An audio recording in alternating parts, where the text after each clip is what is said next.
test.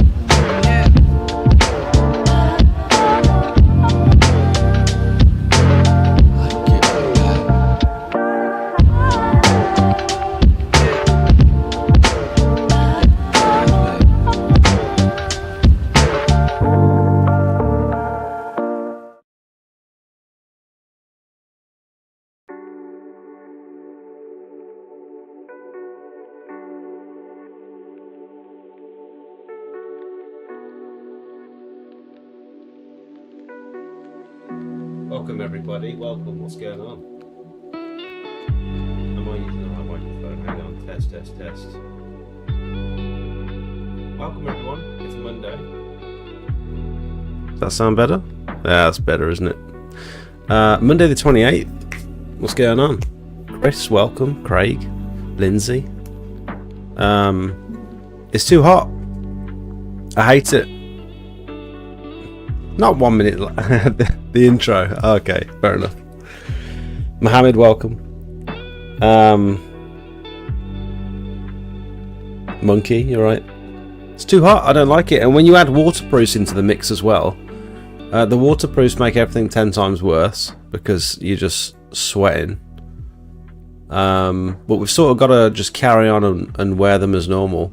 I suppose you could not wear waterproofs, but then you're getting wet, but you're going to dry out pretty quickly, but you're also getting dirty as well. So has anyone else decided to stop wearing waterproofs when it gets so hot like this, or do you just get your head down and crack on? I'm not sure what to do. I wore shorts today for the first time this year at work. Evening Gavin, welcome. Darren, what's going on? Black Lotus, hey Smelt, I'm not newcomer. I have seen a lot of good videos and helped me out so many times. Thank you. You're welcome. I'm glad you find the videos useful. Awesome. Done a roof scrape today. In the sun all day was actually too much. Yeah, I mean, I probably spent half an hour on a ladder cleaning the conservatory roof, and I was like, what am I doing? It's too hot. Just doing that for half an hour. Have a good stream. Better hot than pouring done with the rain. I don't know. Evening Peter, welcome. I don't know if I am. I don't know if I would prefer it to be too hot than too cold. I think I'm one of them people that prefers it to be too cold, because at least you can do something about it. At least you can warm up. And rain doesn't make a difference to us, because yes, it's miserable, but you get wet anyway, so what's the difference?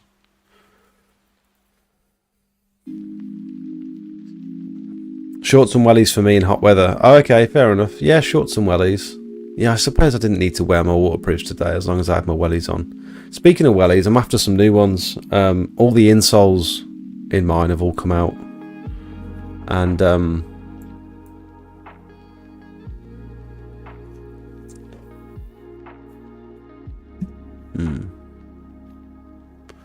sorry, I've just remembered something.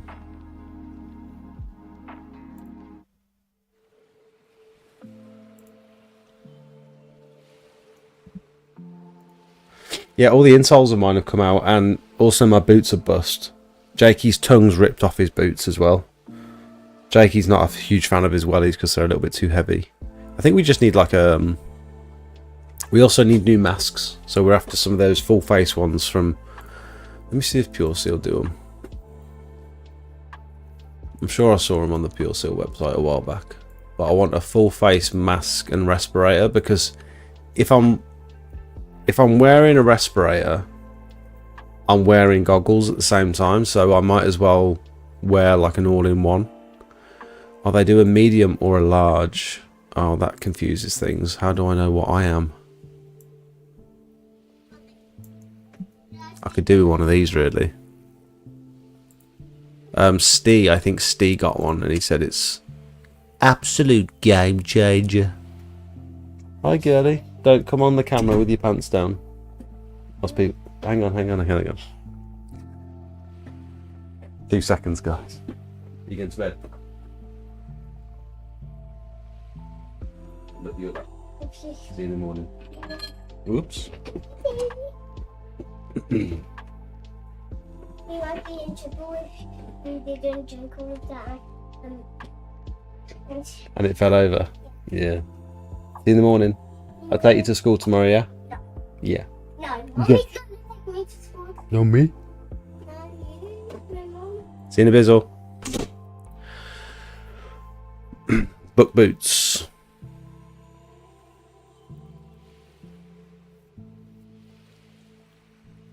Dunlop wellies. I think I've already got Dunlops, but they're really cheap ones. Obviously, because it's me. Matt, welcome. Keystone, welcome. Dauntless. Cedars. No waterproofs, just some hiking trousers. Dry out super quick. Yeah. Yeah, I could do with something a little bit lightweight. I'm wearing like heavy work trousers at the minute with waterproofs over the top, and that's not going to work in the summer, is it? We have just got vests though. Jakey's been sporting the vests. Look at this handsome chappy. And they're the same material as our polo tops, so they don't bleach. We've got some hoodies as well. You can sort of see the hoodies here at the start of this video. Hello. We haven't tried this with bleach yet, but it's a slightly unusual material. So I've said we've gone all winter with no proper hoodies. We've just had sort of bomber jackets, and now as soon as the summer's around the corner, I order some hoodies. It's like totally backwards.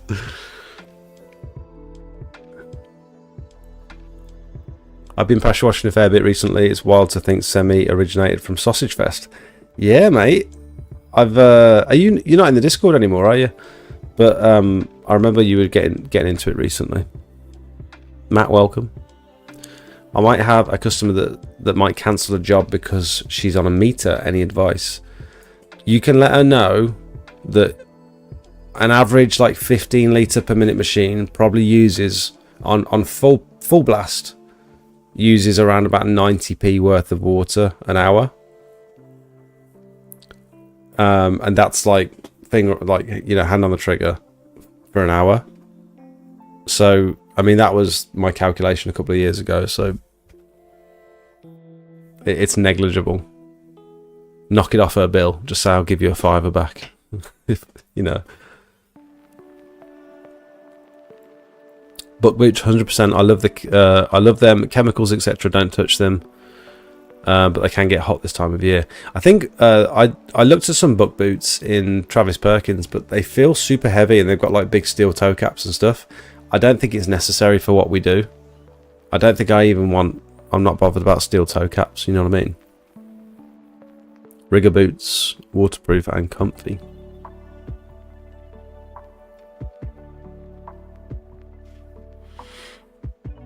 You've got that mask and you don't like it. It steams up. That's interesting, because that's what I was hoping it wouldn't do.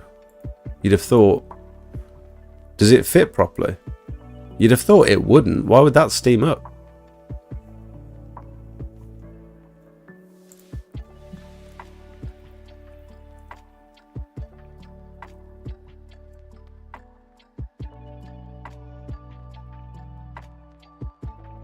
The lens is made from scratch resistant polycarbonate and is easy to clean thanks to the hydrophobic coating.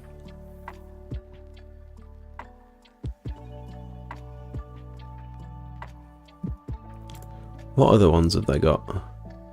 Oh, I don't want it if it steams. Are you not just a super sweaty boy? Does it steam up every time you wear it? How about that? The full suit.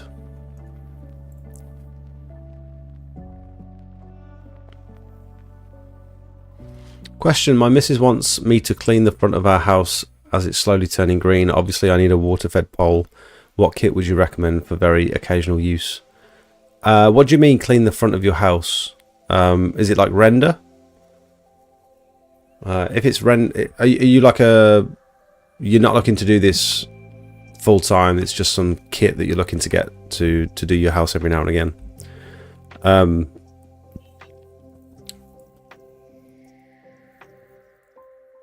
mean, it could potentially get quite expensive for you, but if you're going to be doing it regularly, I'd suggest a gardener backpack.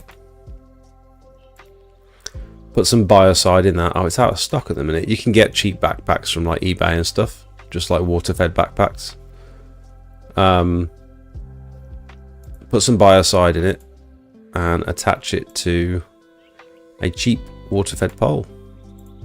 I started with the CLX22 and that did most properties absolutely fine. Or you could have a look on the CleanLink website. He's got some of the cheapest poles on the market at the minute.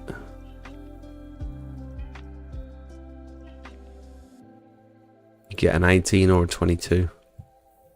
And this is carbon fiber as well, so super light. Stick some brushes on it. I use two 250 degree nozzles. You can either have fan jets or pencil jets. You can stick it on a hose lock, so you can plug it straight into the bottom of the backpack. And get some biocide. You can, if you're like a DIY customer, you can get some good biocide from Smart Seal, called Green Clear Pro. Presumably it's something like render, or just you're getting algae and stuff, and this is perfect for that sort of thing. Ground surfaces, roofs, render, tarmac, decking.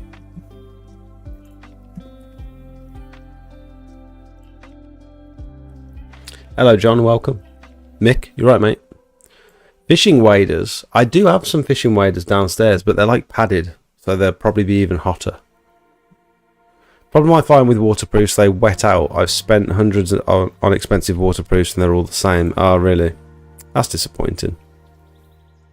I can't believe you wear black shirts in warm weather. But yeah, but it sort of masks the dirt, don't you think? What are you going to wear, like white or light grey? When you're covered in muck, I feel like you'd see it more on a lighter colour. I thought yesterday, how the hell do you wear those trousers? At least 42 pockets and 100% Betty's bollocks. Gary, welcome. Muck boots are the shizzle, but they're expensive. I had lots of comments on my Facebook post earlier with lots of suggestions, so I need to go through them. Muck Boot Company. These ones. Oh, these are cool. And black as well. You can't get wellies in black. They're all green, and I don't want to wear green wellies. 155 quid. Arctic Sport tall boots. Do we need Arctic? Oh, can you roll them down? Oh, you can roll them down. I don't know if we need Arctic.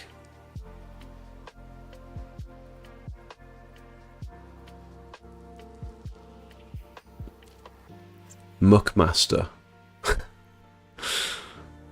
That's funny, isn't it? Muckmaster. Oh, orange. They've got orange bits on them. I want those ones. Oh yeah, that's a bit of me. Oh, I haven't got my size. Yeah, I'll have to have a little mooch. I'm doing leaflets at the moment. I've bought 5,000, already done 2,000, and had about 4 inquiries, so it's going well. Yeah, I mean, that's sort of how it is with leaflets, I think. You've got to put out a few thousand to make it worthwhile. Are you putting those out yourself? Because I'm trying to weigh up the ratio between... People say, oh, the cost of leaflets is minor. You know, if you post 1,000 leaflets and you get 1 lead, then it's worth it. But also, on the other hand, it's your time spent. If you're going out and posting them yourself, that's hours and hours and hours, and like you've got to put a price on your time as well. You've got to put a value on your time. We'll chat to Rich in a minute. He's joining us. In fact, let's see if he's around now.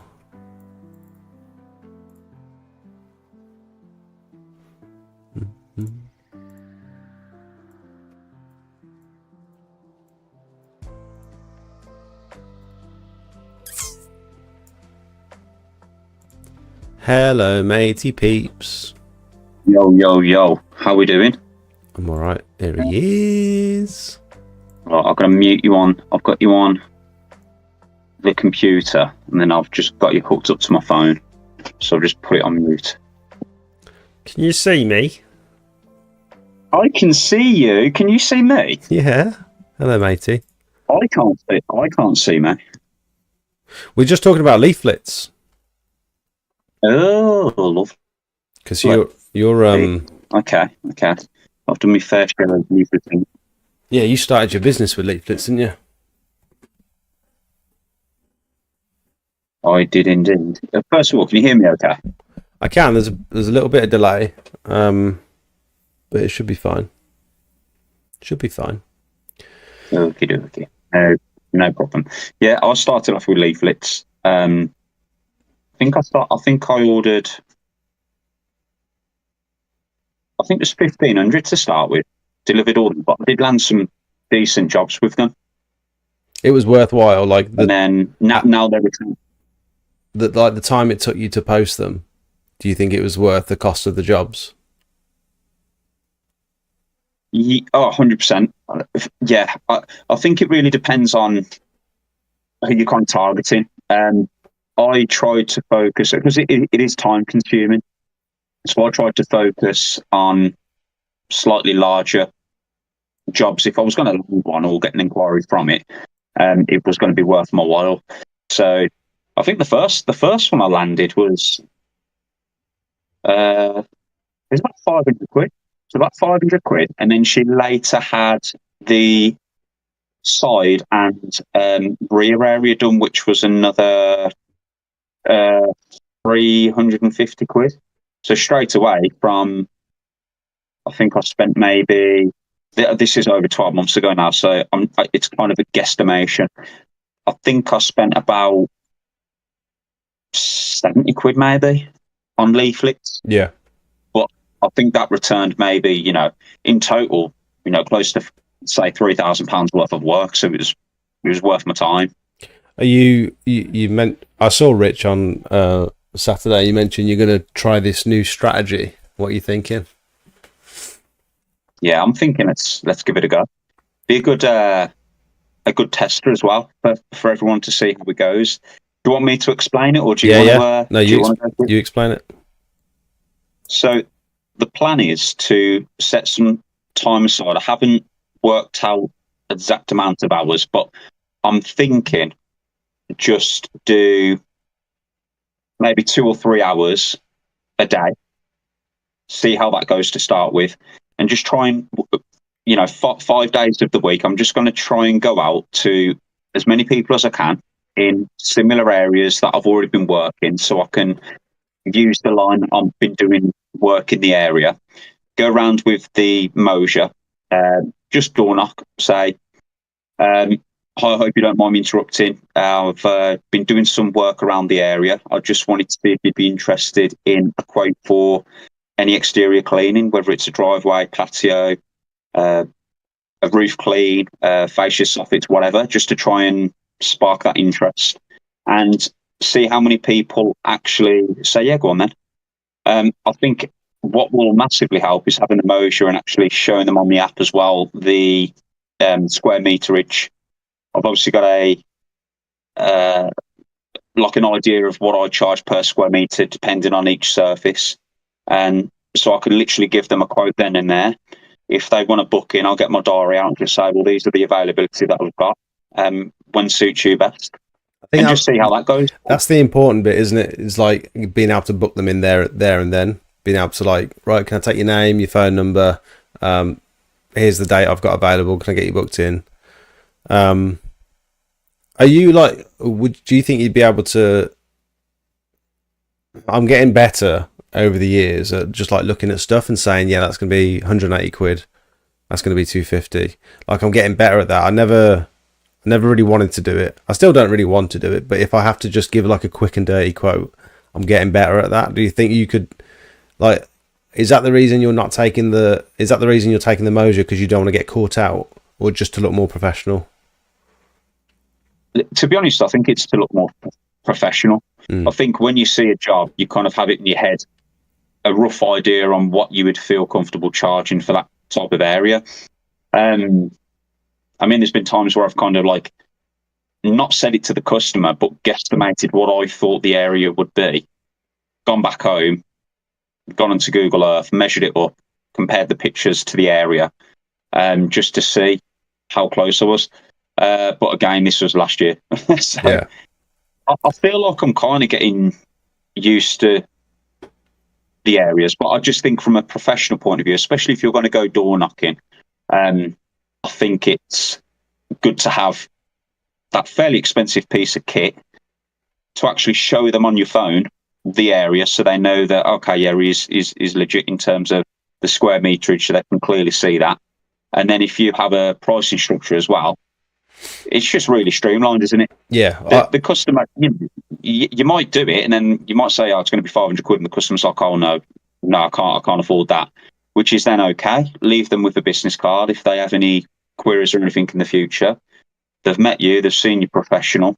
If they are going to get any other quotes, depending on people's pricing structure, everyone's going to be slightly different. But yeah, I suppose it comes down to who they trust in as well. Yeah, I got an email the other day from a local, someone that was local, and she sent me some pictures of the drive and the patio and stuff. I was like, that's no more than about 70, 80 square meters.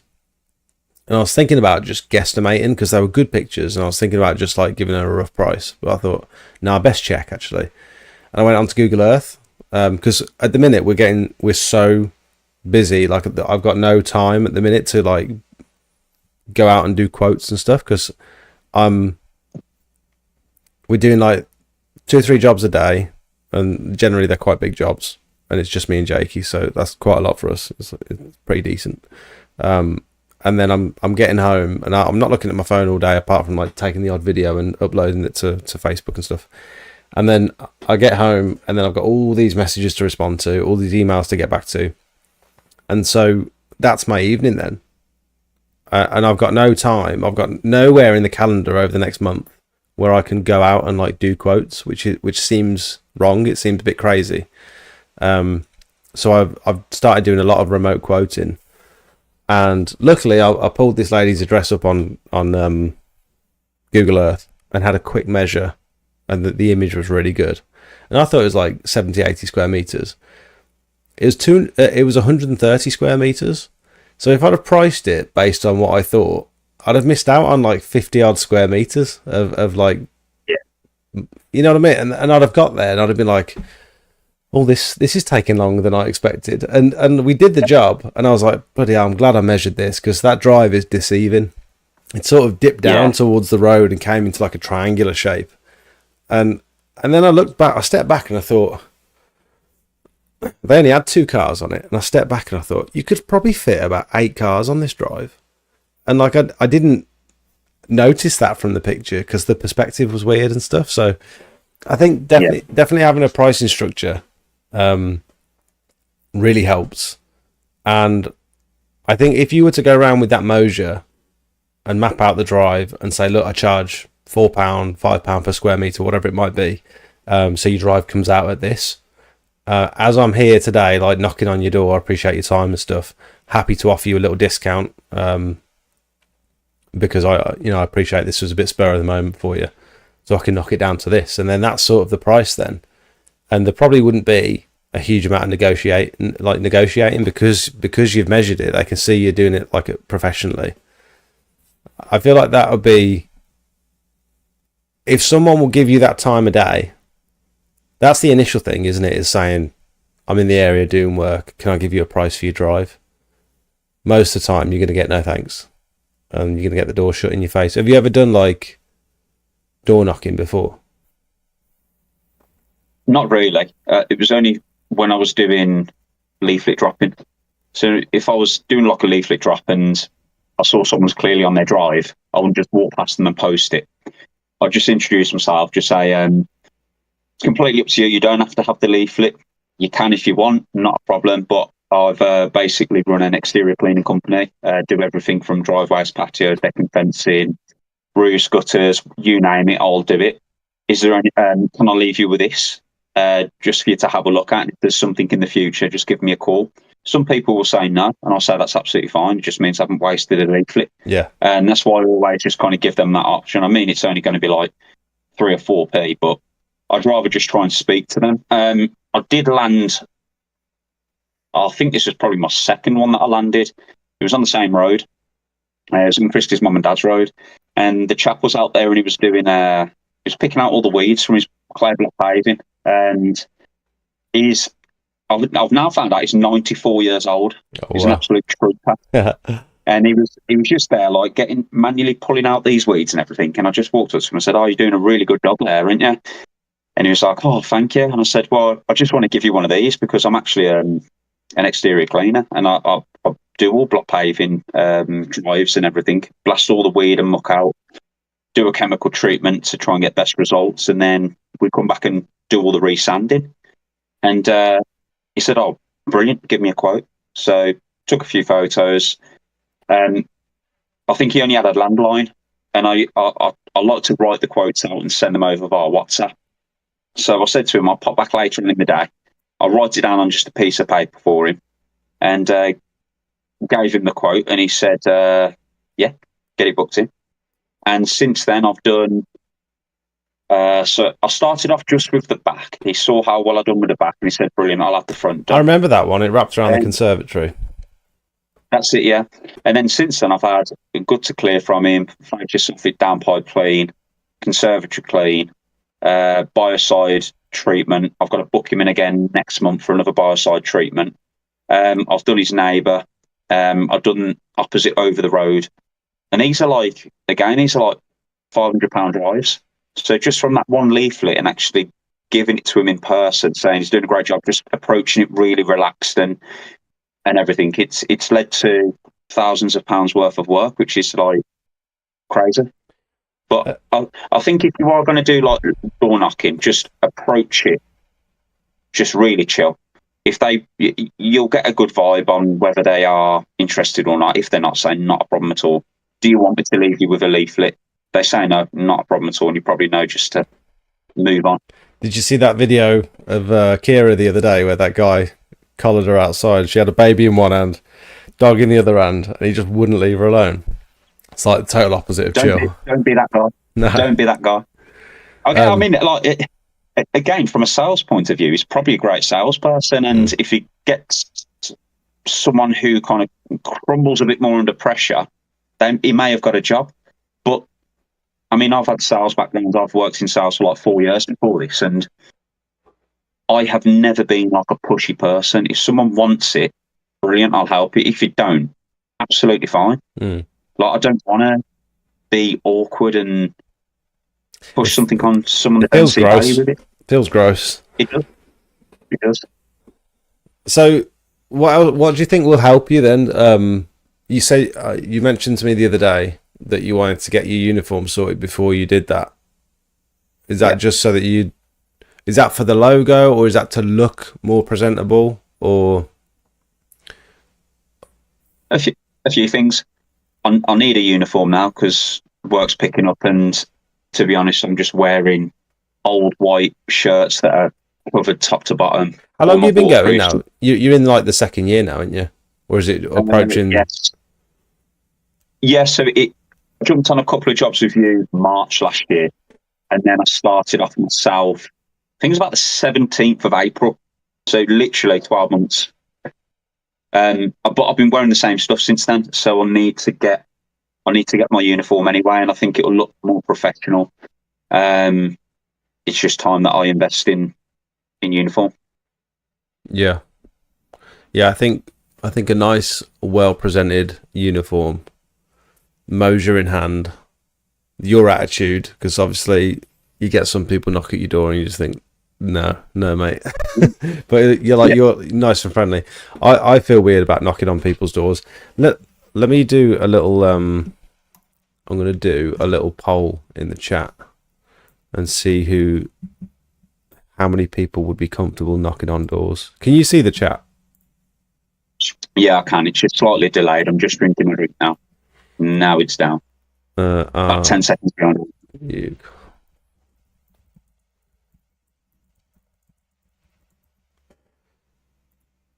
Because Jakey hates it. Jakey hates just doing leaflets. Let alone if I asked Jakey to knock on someone's door, he would lose his mind. He wouldn't know what to do. Yeah, it can be very uncomfortable, but I don't know. I wouldn't at all. Oh, we've lost you, mate. But, I'm not lost to people anyway. Although I had again job roles selling cars for however long, but I just think the skill sets that you learn from that and the vibes that you get from people will help. And as long as you're not pushy, people will see that. And if they genuinely are interested, they'll say, "Oh yeah, brilliant. I've been looking for someone to get this done." Yeah, you get that little. You get that every now and again. I've been looking for someone, and it's like, and then you're like, perfect timing. Yeah, yeah, and then you could have a customer for life, or for however long you're doing it for. But if it was anything else, I wouldn't want a door knock. You've got to be confident with the level of service that you're offering, and I think as long as you have a pricing structure and you are professional and you do a good job and everything, then if they're interested, you're the right person for them. Yeah. If your price is too high, you know how much you're happy to do that work for, and especially if you're going to go around and say, because this is a door knock and this is out of the blue and I'm going to offer you, say, 10-15% off the quote, if they then say that is still too much,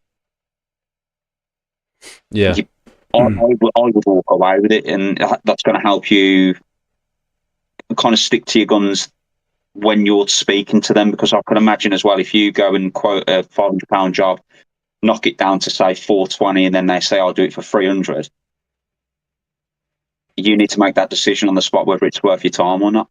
I think if you're confident speaking to people, even starting off, offer 20% off or whatever, just to get some work in, and just take your time with it.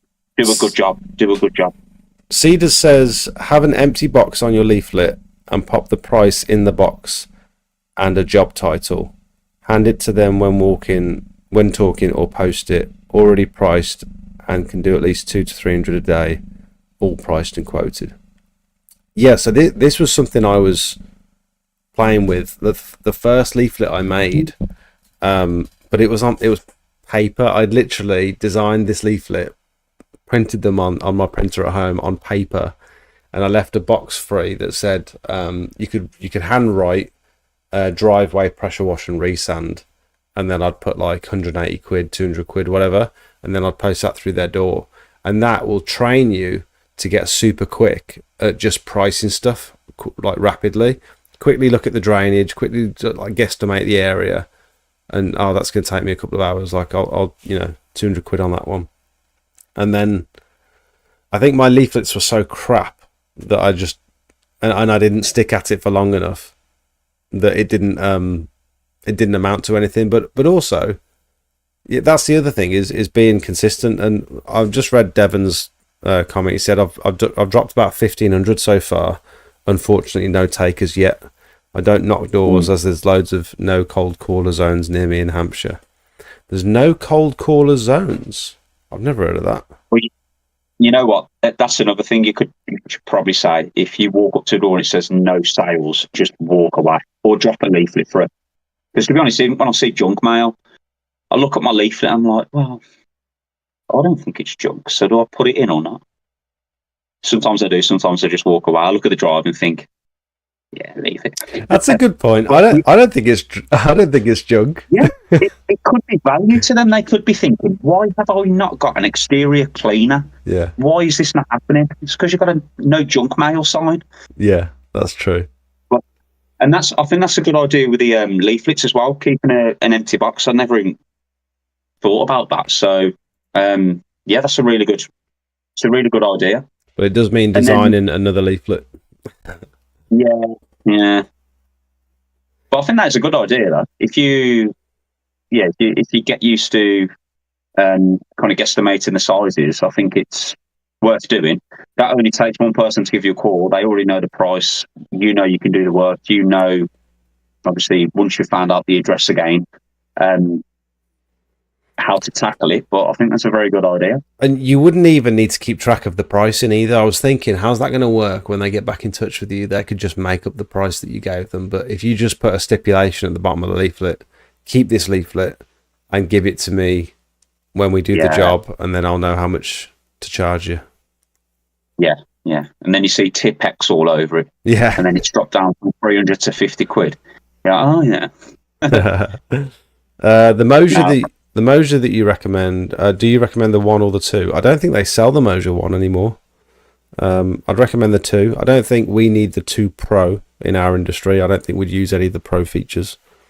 So yeah, just go for the 2, I would. Spent 2 hours trying to connect my Discord to YouTube to participate in the Discord. Might just give up on the idea. Well, you could... Have you asked for help? Connection help. Try connecting. Get the same message. Try it on a desktop, mate, if you can. Get like a laptop or computer. A lot of people have had issues that they've resolved just by trying to sign up on the computer.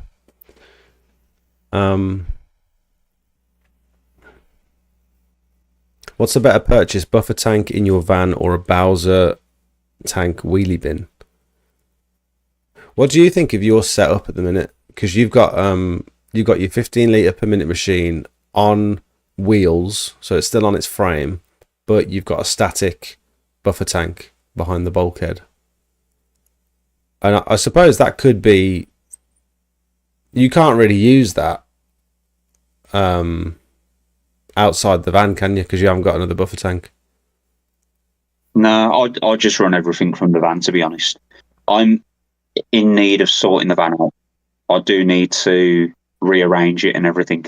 So I was thinking about getting a bigger van at some point, but if I can get everything that I need to use, I'm not going to expand my services any more than what I'm doing at the moment. I'm happy doing what I'm doing, and I can still get everything in. It's an absolute nightmare trying to maneuver around everything. But if I had some sort of like setup in it and it was, properly set up, it'd be no problem. When I first started off, I did contemplate getting a wheelie bin and taking the pressure washer in and out.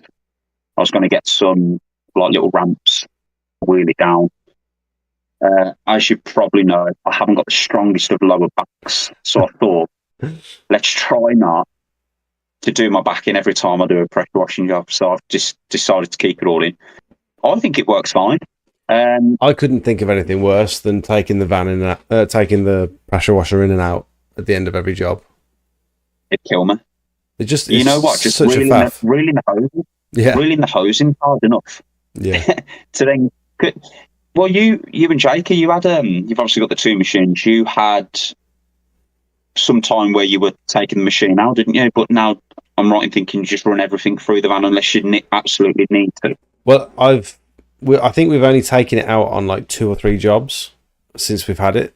Yeah. But we hate taking it out the van. Like it is a ball ache to lift it in and out the van because it's so bloody heavy. But I got it on wheels just for the versatility. But now we're actually thinking about taking it off the frame, off the wheels, and like bolting it onto my setup, my static setup, just so we've got like 2 machines stacked on top of each other, 3 hose reels stacked on top of each other, and then maybe just like 1 big long life fuel tank, and then like instead of a 250 litre tank like we've got at the minute, maybe upgrade into like a 400 litre tank or something, just to make sure we don't run out of water. We've definitely got the space in there, haven't you? So yeah. What's a better? Oh, I've just read that one. I would say if you intend to have your machine van mounted, then it needs to be a static Bowser. If you want to lift your machine in and out every day, then you want a wheelie bin. I don't think you want to be filling a wheelie bin inside your van. So you got to decide whether you want your setup outside the van or inside. And instructions unclear. Put my junk through letterbox. Yeah. I would say since October, less than 1,500 leaflets have generated in the region of 20,000 plus, and I love when they have not been bothered. I love when they have not been bothered and can just call you and present the leaflet. Cedars, is this your strategy of writing the quote on the leaflet? You generated 20 plus grand's worth of work from doing that.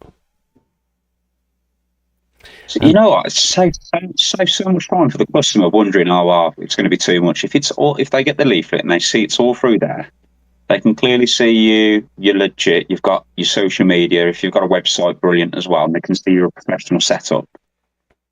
Why would they not just be like, okay, yeah, let's go for it? And you've still got the potential to upsell other services while you're there. You could say, oh, yeah, I'd like my driveway done. You've quoted me 200 quid. Can I book you in? Yeah, sure. While we're there, is there anything else you need doing? Because we do gutters, conservatories, all that sort of stuff as well. Oh, you've sent me the leaflet. Where have you sent that? So I've still got some old leaflets from last year that I'm going to post, but if I get some more, I might do that.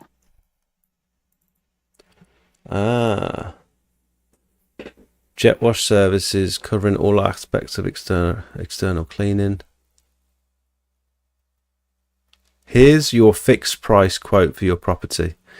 That's a good way of wording it as well, fixed price quote, because some people think, oh, it says 180 quid, but when they get there, it's probably going to be more. That's a really good idea. Straight to the point, before and after, nice and clear.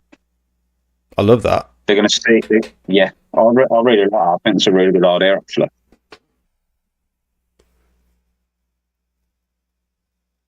Got all the socials at the bottom as well, so they can see you're legit as well. What was I going to say? I was going to say something.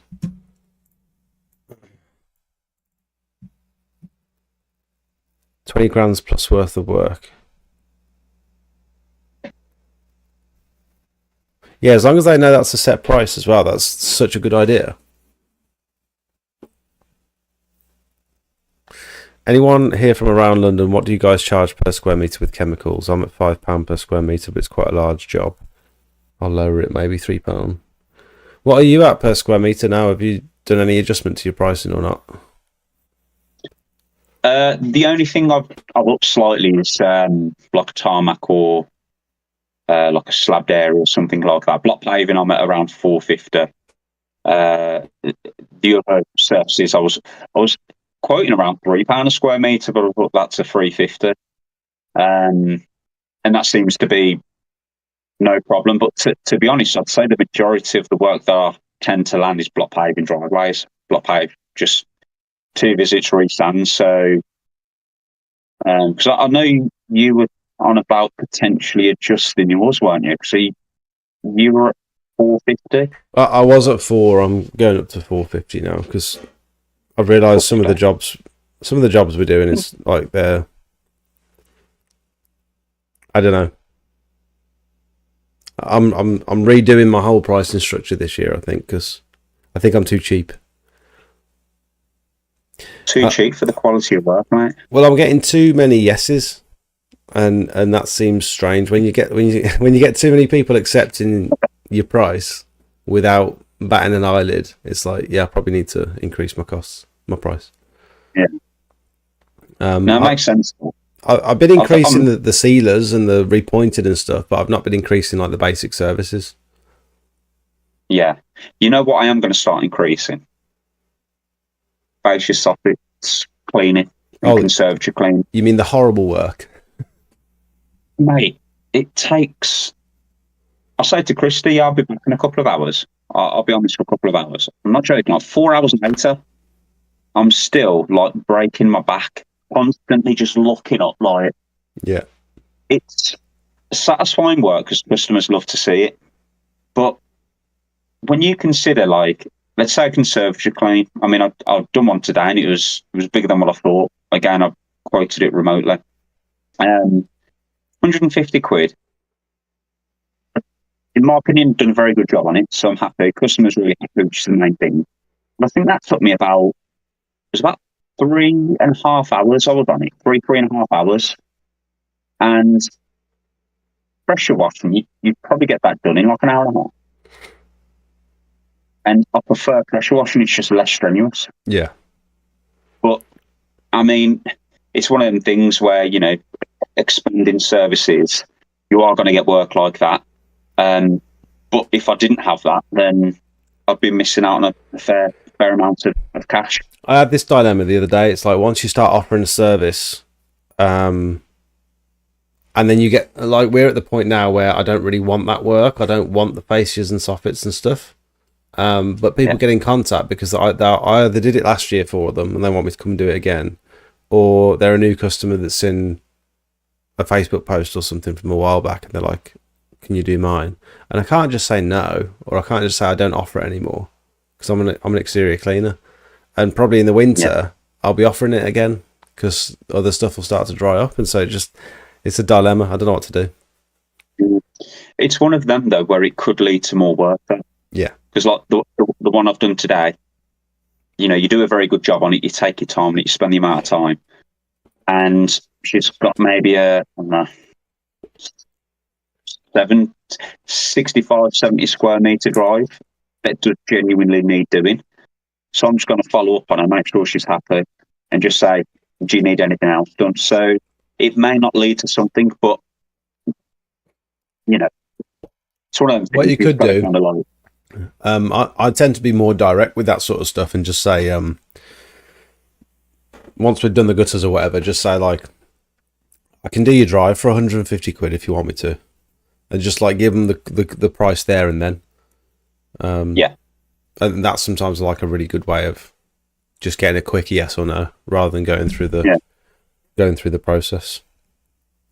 Yeah, it's a good idea. No harm in asking, just while you're there. Just had a job today where the area was dirty water pulled and it was a pain to completely get rid of the standing water. This left a muddy scum to settle.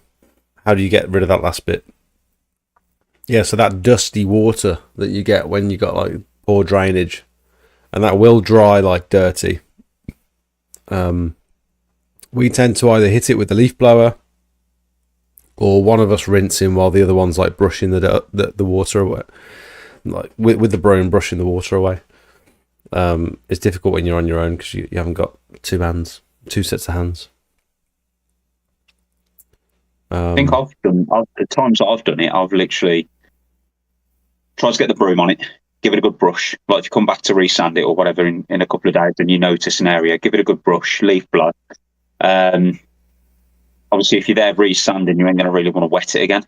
No. At the time when you're cleaning it, the best thing you can do is let it dry. Like the less water, the better on an area like that. Because if you keep flooding it with water, the more dirt's going to either come up from between the joints or come out from the boundary or whatever. So let it dry as best you can, and then at the end of the job, just hit it again with like a very quick light rinse. Usually works. I still get phone calls from November, December from the leaflets that people have popped them on the fridge, etc. Recommend another company for that service. Great for business. Yeah, that's true. Yeah, if I don't want the gutter fascia soffits, I can just get someone else to do it for me. Not a bad idea. Hello, South Coast. Welcome. What equipment do you use for fascias and conservatories, Rich? I use a water-fed pole. I don't even know what one I've got. Literally, you told me what to get and I got it. The SLX. You got 27. Yeah, the SLX one. Yeah. I think it might be a 25. Oh, okay. Probably. So I don't even know. If it's that far, I don't want to do it. If it's that far away, I don't want to do it. That's a good point. It's long enough. So use the gardener backpack. Been using TFR as a chemical, spraying the TFR on. Also got from Quick to Clean, that resin. I've got the 10 litre one, the 10 litre. Yeah, I've been using it, and mate, results have been great. Yeah. I think a combination of using the TFR and that. I mean, there's nothing else I can do. I mean, if there's a watermark or something, at least I know I've done absolutely everything. So I'll use the TFR and I'll use the purified water as well. Yeah. That's what I use, yeah. And today was the first day we've left water spots on the windows after using that resin tank, and it's because I haven't changed the resin yet. So I think it's about time we change the resin. And also, the sun was beating down. It was fine on the back of the house, perfectly sheeting. Everything was lovely. On the front of the house, where the sun was hitting it, it left all these little water spots. So I think I don't know. I think it's about time we change the water. Also, the resin. Sorry. Also, you got to be careful of how much pressure you're putting through it, because if you're putting, sorry, that light's a little bit. I look evil, don't I? Not like you've left us, Jay. You're in heaven, mate. Glowing. If you put too much water through it too quickly, it can not purify it like quick enough. So hang on 2 sec.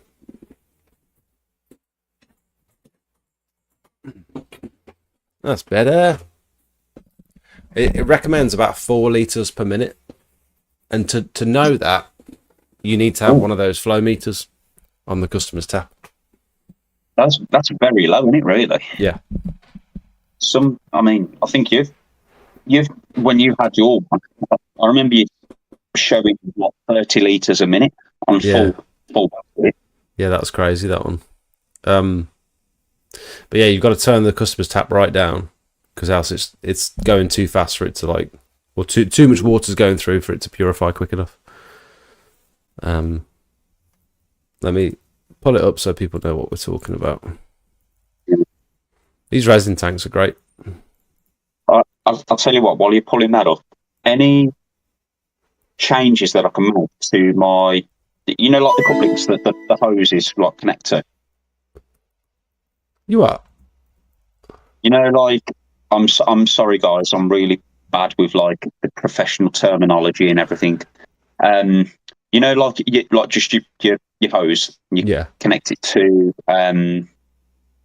the water supply. Is there anything different that I can get? Because at the moment you've got the one where you kind of twist it, and you've got the teeth that fix on, and then you twist it up to secure it. Oh, you've got the what's that big connection? It's the big brass connection that locks into place like that. Like that, but not that one. Right. What am I talking about? The customer's tap end. Yeah, you connect it to the customer's tap end. Literally, the hose just keeps popping off. Every single job I do. It's just slowly coming away to the point where it's then just spraying everywhere. I've soaked my van multiple times. It could be an O-ring. And it's doing my head in. That's it. That's what I was going to say. Gecko. A gecko. Oh yeah, because they kind of twist in there, like the heavy duty connections, aren't they? Yeah, that's what you've got one of those somewhere. I've seen it on your buffer tank, haven't I? Yeah, I've got it on. Yeah, it's the connection from the hose up to the buffer tank in my van. Like a little tail hose. Yeah, it's the other connector, the one that I've got at the top where it's like that gecko kind of connector. Yeah.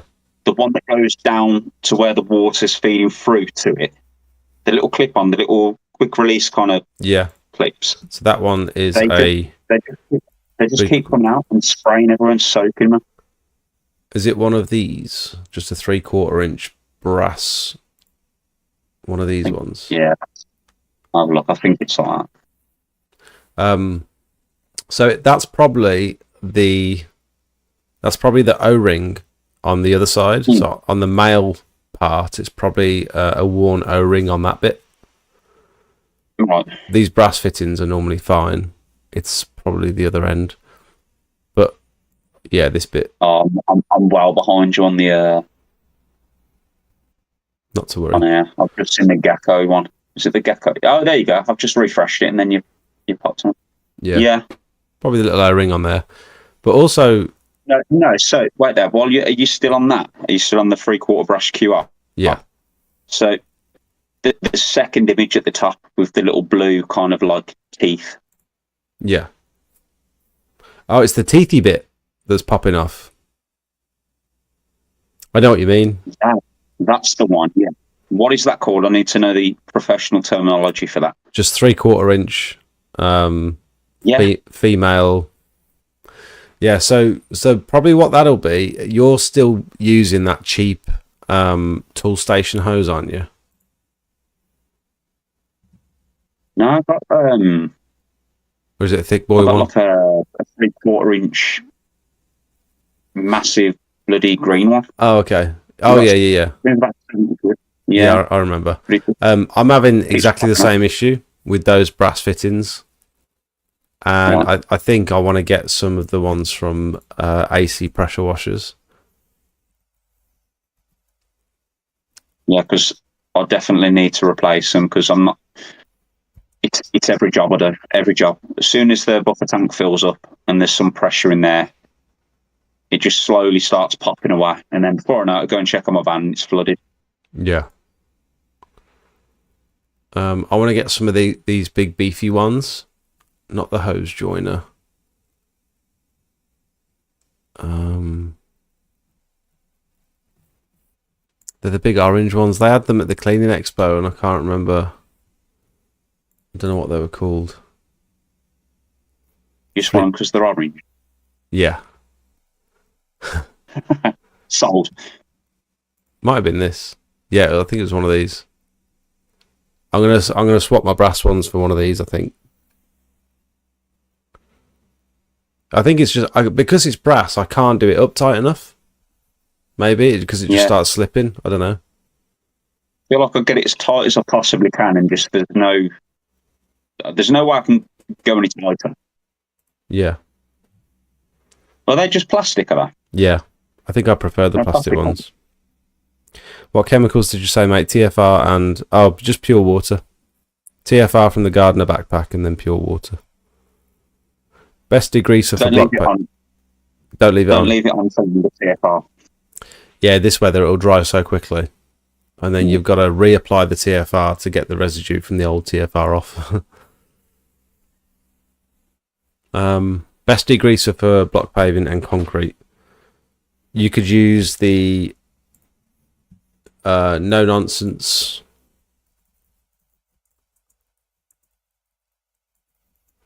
No nonsense degreaser from Screwfix. Not that one.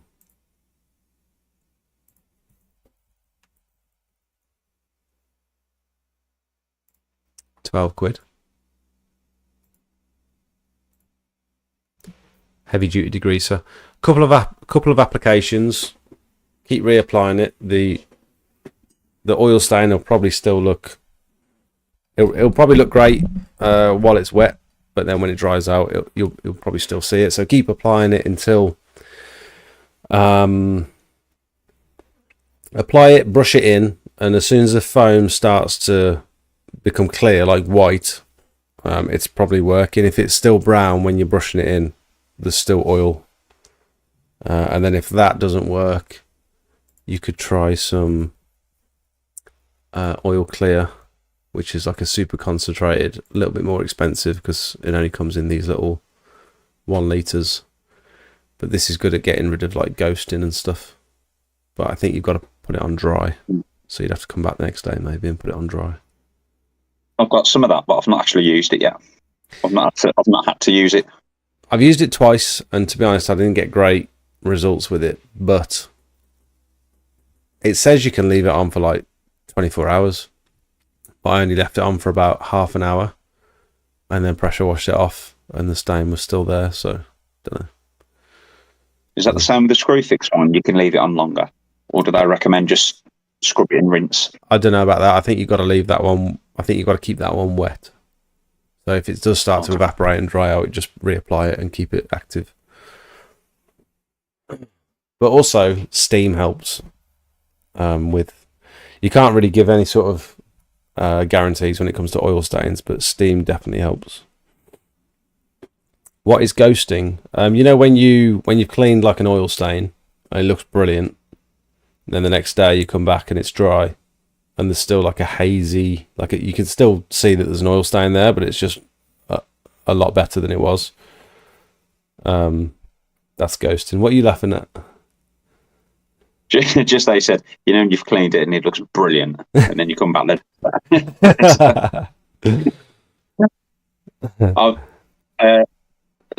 Same with graffiti as well, because I've done a graffiti job a couple of it's about a month and a half ago now, and I had to call out H2O to get some steam on it, and even with the steam, just on the render, it was just not budging at all, and I was applying a stupid amount of chemical to it as well. I'd say it was worse than ghosting, even after the steam. It was a case of just them having to repaint it. The red come off the brick, no problem, but the render on the side was not budging at all. But it looked, as you've just said there, it looked okay when it was all wet, and then it dries, you come back the next day, and it looked like it didn't budge hardly at all. Yeah.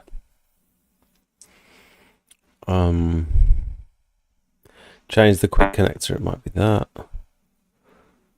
Anyone struggling with leaflets, canvas a full cul-de-sac price for every house.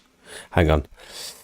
Anyone struggling with leaflets, canvas a full cul-de-sac price every house, then do the worst one for free on a Saturday and can almost guarantee more work from that street. That's a good idea. Yeah, that's a good idea. Target a cul-de-sac so everyone can see each other's houses. Pick the worst one so it's the best transformation. Do that one for free.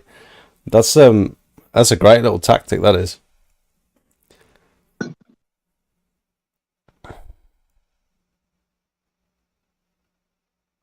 Brass is like £7 and plastic's like £3 or £4. Yeah. I'm not sure on any of the brass fittings that I've had, to be honest. I prefer plastic ones. Where is the water flow attached to in your buffer tank? At the bottom or at the top? If it's at the top, shouldn't have any pressure. If it's at the bottom, I could see a problem. Yeah, it's got to be at the top. Yeah, yours is at the top, isn't it? I designed your system, didn't I? I sort of plumbed it all in. You helped us massively with the setup and everything. I remember just messaging you, just saying, give me a list of what I need to start. I'll go buy it, and then we'll get cracking. Yeah. If you flick mud up against the render, can this be a real pain to move? So my recommendation with... I've got the wrong name at the bottom of the thing there. I'm sorry. I've still got weird jet washing on there.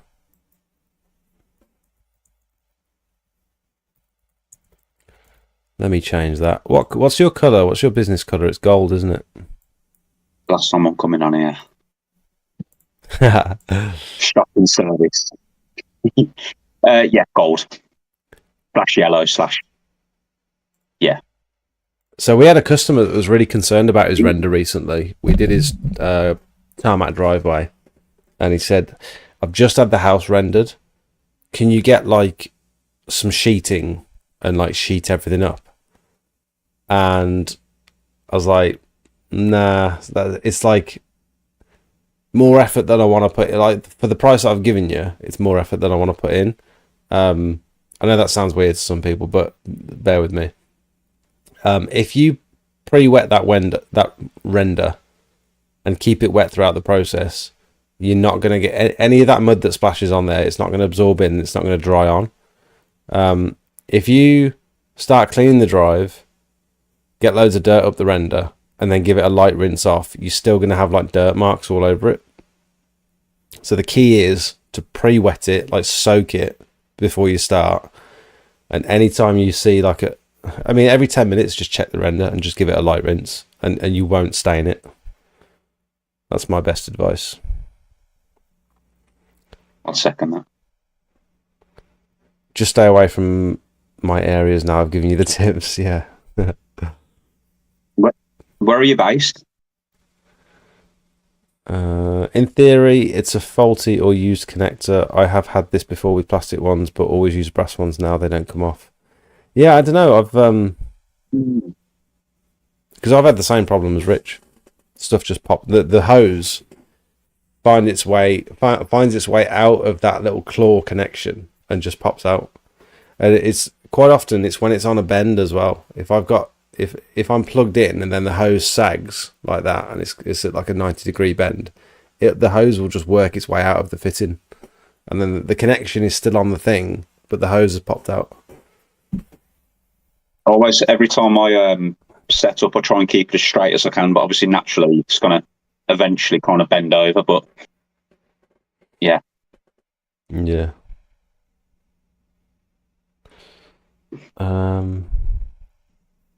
And they wouldn't need to re-render it, just paint it right, which wouldn't be too expensive. You mean if it did dry on? Oh, I don't know. That's a good question. Are you saying has this happened to you, James? And you're wondering how to fix it? I suppose it depends what sort of render it is. You don't really want to paint the render if you can help it. I've just did a job where they've painted the render and it looks terrible. You clean the algae off, and there's just like these dry patches where you can see there's still some paint over there, but not over here, and it just looks awful. Does anyone have any advice for James if you were to have dirt dried onto the render, on like brand new render maybe? I mean, you can give render a light wash. I did it with H2O on their new build thing. They had like all these new builds are sort of covered in dust and stuff from the surroundings, and you can go in with like a wide high flow fan nozzle and give it like a close rinse, and it does come up well. Did you find that on the new builds? Did you find any like white discoloration coming up? Yeah. Yeah, because that's happened to me before, but not a massive amount. I think if you just do it fairly light pressure, you shouldn't. I've had no problems with it, but again, I've only been going 12 months, so I've not come across that yet. What is that? I wonder what that is, because I have had that sometimes with render, where you get some of the white coming off in the water, and I don't know what the composition of render is. I don't actually know what it is. I'm guessing it's some sort Could it be some sort of like protection or something, like coating or something? Maybe. Yeah. Could be. I think it's some sort of. I don't know. I don't know what render is. Compare your first 50 square meters driveway job to your last. How much faster is it now? Well, I've got Jakey now. Is this a question for Rich? This might be a question for you. Do you feel like you've got 50 faster? Square meters. I think I've got faster with the setup and knowing exactly what I need. A lot more experienced on how to tackle it. So trying to work out if certain areas are going to like pull, or I think you've had it a few times as well, Jake, with cleaning a section where dirty water's going to kind of like go to, and you know that section's already cleaned. I think the actual job itself, there may have been times where I feel like I've got quicker, but I think it's one of them things where you don't want to be too quick at it because you may miss certain things, and it's just purely results based. The last thing there's been times where I've kind of like done a job, come back to resand it, and noticed a couple of bits I've missed. Yeah. And then I've kind of had to like wind it back in and really take my time with it. But certainly the setup and getting everything ready, when you become a lot more confident with what you're doing. Thank you. You do save time there. Do you want to say hi to Sophie? There's less faffing. No, Sophie there. It's Rich. Hey. It's little old Rich. Hello. Don't know why she's being all shy. How are you? You being shy? Oh, she can't hear you. What do you say? She went. Okay. You went. Can you not hear me? Hey, hey. Hey, hey. You okay? Have you recovered from that barbecue? Recovered? I had no issue with the barbecue. It didn't poison you? Didn't poison me, no. Mate, have you been overwhelmingly hot today? Mate, I've burnt It's my horrible. nose. I'm only wearing a hat because I've got a massive mop head at the moment, and I really need a haircut. But yeah, wearing glasses, my nose, my chest. Not that I worked topless, but I was out in the sun yesterday enjoying the sun. Arms, I want to say are brown, but yeah, it was roasting. I'm burnt. I've burnt all my shoulders and stuff. We're wearing vests now. I'm hot just walking around Are the you? house. Yeah. Did you have your vests on? I saw Jakey with his vest. Yeah, I tried mine on yesterday and immediately burnt. Did you just look at the vest and just feel yourself getting red? Yeah. That's lovely though, isn't it? I love it. You don't mind getting absolutely covered. I was do. in the conservatory getting soaked. My hose popped, covered. Like 10 minutes later, I'm bone dry. Yeah. Lovely. I loved it. Right. See you in a bit. Thanks for the coffee. You're welcome. See you later. Bye. Bye.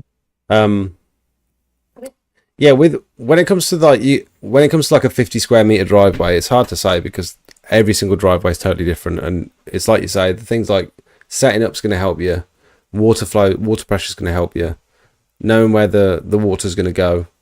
Like you say, if you've got like a low spot, clean that low spot first because chances are it's going to puddle, and you're much better off directing the water to an area where you know is already clean than trying to clean through like 3 inches of water because you can't see what's going on and you're getting splashed and it's horrible. But I think drainage is the main thing, is learning how to deal with, learning not to panic as well. I remember thinking like, oh no, it's all puddling in the corner, what we're going to do, and like properly stressing out. And now we're just like, oh yeah, it's puddling in the corner, we'll sort it out towards the end. Yeah. Because we've got the equipment now to deal with it. We've got that mud sucker. We've got 2 sets of hands, one with a broom, one with a rinse nozzle. Like we just deal with it now. Yeah, I've got a potentially interesting one on Wednesday. I had a look at the drainage, and it looks like to go in one section, but the drain was absolutely full of mud. Really? So I'm wondering, is it a soak? I'm wondering if it's a soak away. I mean, the driveway looks like it hasn't been cleaned for God knows how long. So I'm going to take my gutter back just in case, give it a good suck out, and see how we go. Is I it can't one of see them? any other drains. Is it one of them eco drains that goes in front of the drive? Yeah. And that's all full of mud? Sorry. So, yeah, the driveway kind of comes back in itself towards the garage. You've then got like a little section that's kind of like dipped to allow the water to drain towards where the drain is. Yeah. There's no cup on the drain. And it doesn't look like the gutters go down to that drain either. All right. So it may be interesting, but again, I've had a look at that. I kind of know that may be an issue. I'm going to take the gutter back if I get in trouble. And if it floods, you've just got to kind of like go with it. I think it's very good not to panic, especially if you first start out. You got to expect it. But it's something because it happens. Yeah, you learn from these things. I remember doing a massive drive and rear patio, and the water pressure, I'm not joking, it was the worst thing I've ever seen. It even got to the point where I was about 10 minutes away from home, disconnected everything, come back home, filled up my buffer tank, and went back and started again. Oh my God. It added hours to the job. But again, it's one of them things. Yeah. And it's good with those sorts of jobs, it's good practice to pull up. Generally, me and Jakey are pulling all the drains up first, clearing them out, because chances are there's leaves and there's moss and all sorts in the drains before you've even started. Pulling it all out just to make sure we're doing like a thorough service, and then we know that if there is a blockage for whatever reason, it wasn't blocked in the first place because we've cleared everything. You know what I mean? We're not just pushing loads of crap down into the drain. Yeah. Are you going to chat to the customer about that? Does the customer know that it's full of mud? No. I mean, to be fair, she was, again, fairly old lady, struggled with like mobility and everything.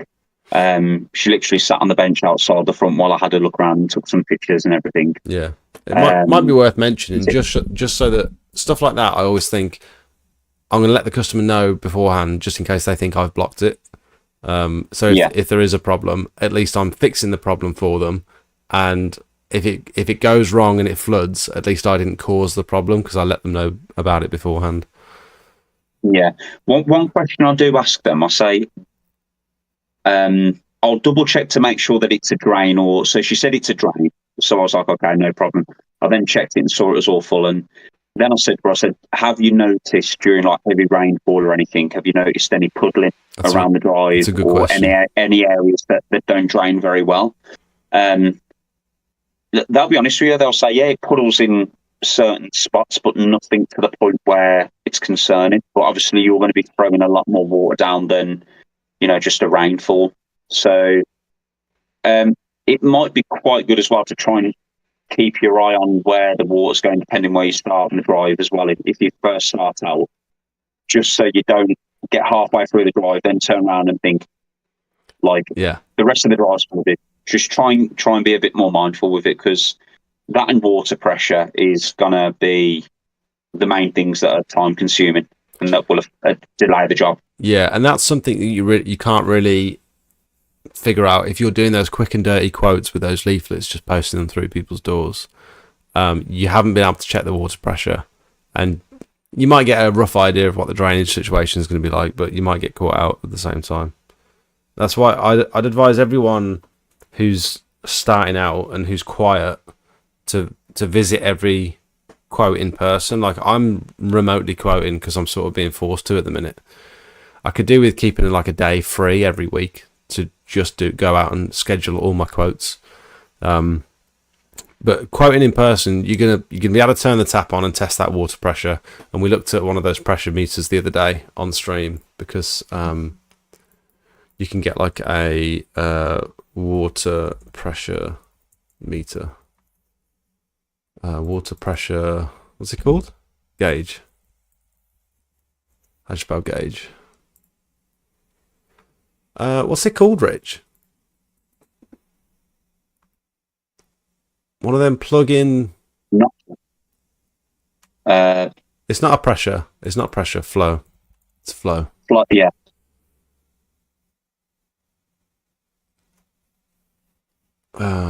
It's just a flow meter, just a cheap flow meter. You can get these from anywhere, and it's good to like take one of those around with you for the quote. You can get a quick release adapter on it. Just pop it on the customer's tap, turn it on, and you'll be able to see what sort of pressure you're dealing with, and whether you're gonna have a good day or a bad day. And you can add that into your price then as well, because if you're planning on pricing a driveway at 200 quid, and then you realise that the tap's only putting out 7 litres per minute, you might want to price it about 240, 250 instead, because you know it's going to take you so much longer. So visiting in person, you'll be able to check that whole situation, and also gives you the opportunity to build a rapport with the customer and upsell some of your other services as well, because they might have only contacted you for the drive, and then they don't even realise that you do roof cleaning or gutter clearing or conservatories and stuff. I think with going to have a look at the area, me personally, I feel like you're more likely to, on bigger jobs, you're more likely to land the job if you actually go out there, meet the person, talk them through it, 100%. Scope it all out, tell them your process. Because I've had one today come in, and they said, I'll just send you over. I was doing the conservatory, got a phone call, and they just said, I'll send you over the images, I'll send you over the address. They said to me before, I said, that tends to be my process anyway. They said, just have a look on Google Earth and measure it up that way. I said, well, that tends to be what I do anyway. Not realising that it was close to 300 square metre drive. 300 square metres? Come on. Yeah, it's 294 square metres. It's 2 houses, private lot drive, and obviously they both need it done. And I had a look, priced it up. It was coming up just under 1,300 quid, and it didn't feel right. Just sending them a message saying it's going to be like 1,300 quid. They don't know who I am. They don't know the process. Although on the quote I send over, I say You're going to have pressure wash, chemical treatment, resand. It's going to take 2 to 3 visits. Visit 1's this, visit 2's this. It doesn't feel right just sending a message saying it's going to be that much money. Like, I feel like I haven't sold myself. And for them, they might say, bloody hell, that's a lot of money. But they don't know what they're getting for that. I know what I've you mean. sent the quote over anyway. I'm waiting for a response, but I don't know. I'd rather go out there and speak to them when it's a job that big. If it's 50 square meters, you can kind of get away with doing it remotely if you feel comfortable doing it. But I know what you're saying, but I would say sometimes that can be a lack of confidence thing in yourself, but also it could be that you, like, as a fairly new business, you've got reviews though, and you've got before and after pictures on your page, and there's a reason why they've contacted you. So you could say that, well, they've seen the quality of work. But I know what you mean when you're doing like larger quotes and you I don't know, it has become sort of second nature to me now to just quickly send an email and it's gonna be $2,000 or whatever, because we're doing quite a lot of them where it's like high value stuff, and I've got a pricing structure now, and when you've got that pricing structure and you're busy, it's like just quote that, and that's the price, and you don't really need to negotiate or sell yourself, because 1, they've read all your reviews, 2, they've seen all your before and after pictures, and 3, you've got a pricing structure, so there's no real negotiation with it. I think that feeling will go away with time. I think your confidence will probably grow, and you know that you know the results I think that's the first voice crack I've had since I was like 18. You know the sort of results you get. And do you think it might be a confidence thing, or do you think that you need to win the customer over first? I don't think it's not for me. It's not a confidence thing, because exactly what you've just said there. I know that the quality of work I do, the kind of OCD touch that I have to everything, is all there. I've been going long enough. I like to think I know a decent amount on how to get a good result. I'm wondering if I was to spend that type of money on getting something cleaned, would I be comfortable? I don't know what. It's definitely not a confidence thing. It just feels like I want to show them more value than just send a WhatsApp with a breakdown price. I know I've got all the images and the before and afters and reviews to go with it, but I feel like I want to kind of put like my business head on and try and I know what you mean. And it might also be because they don't know you, they've never met you, and I'm thinking now, like, if I had someone round to do some work and they quoted like $1.5, $2 for something, I'm like, I kind of want to meet them first just to see who I'm dealing with before committing to this, because this is quite a lot of money.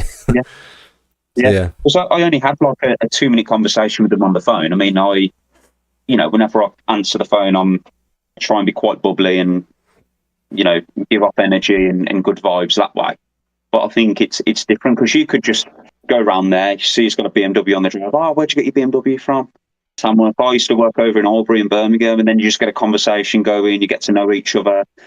Their wall's kind of coming down, and then you tell them the price, and they think, well, he's legit, he's a nice guy. We've got things in common.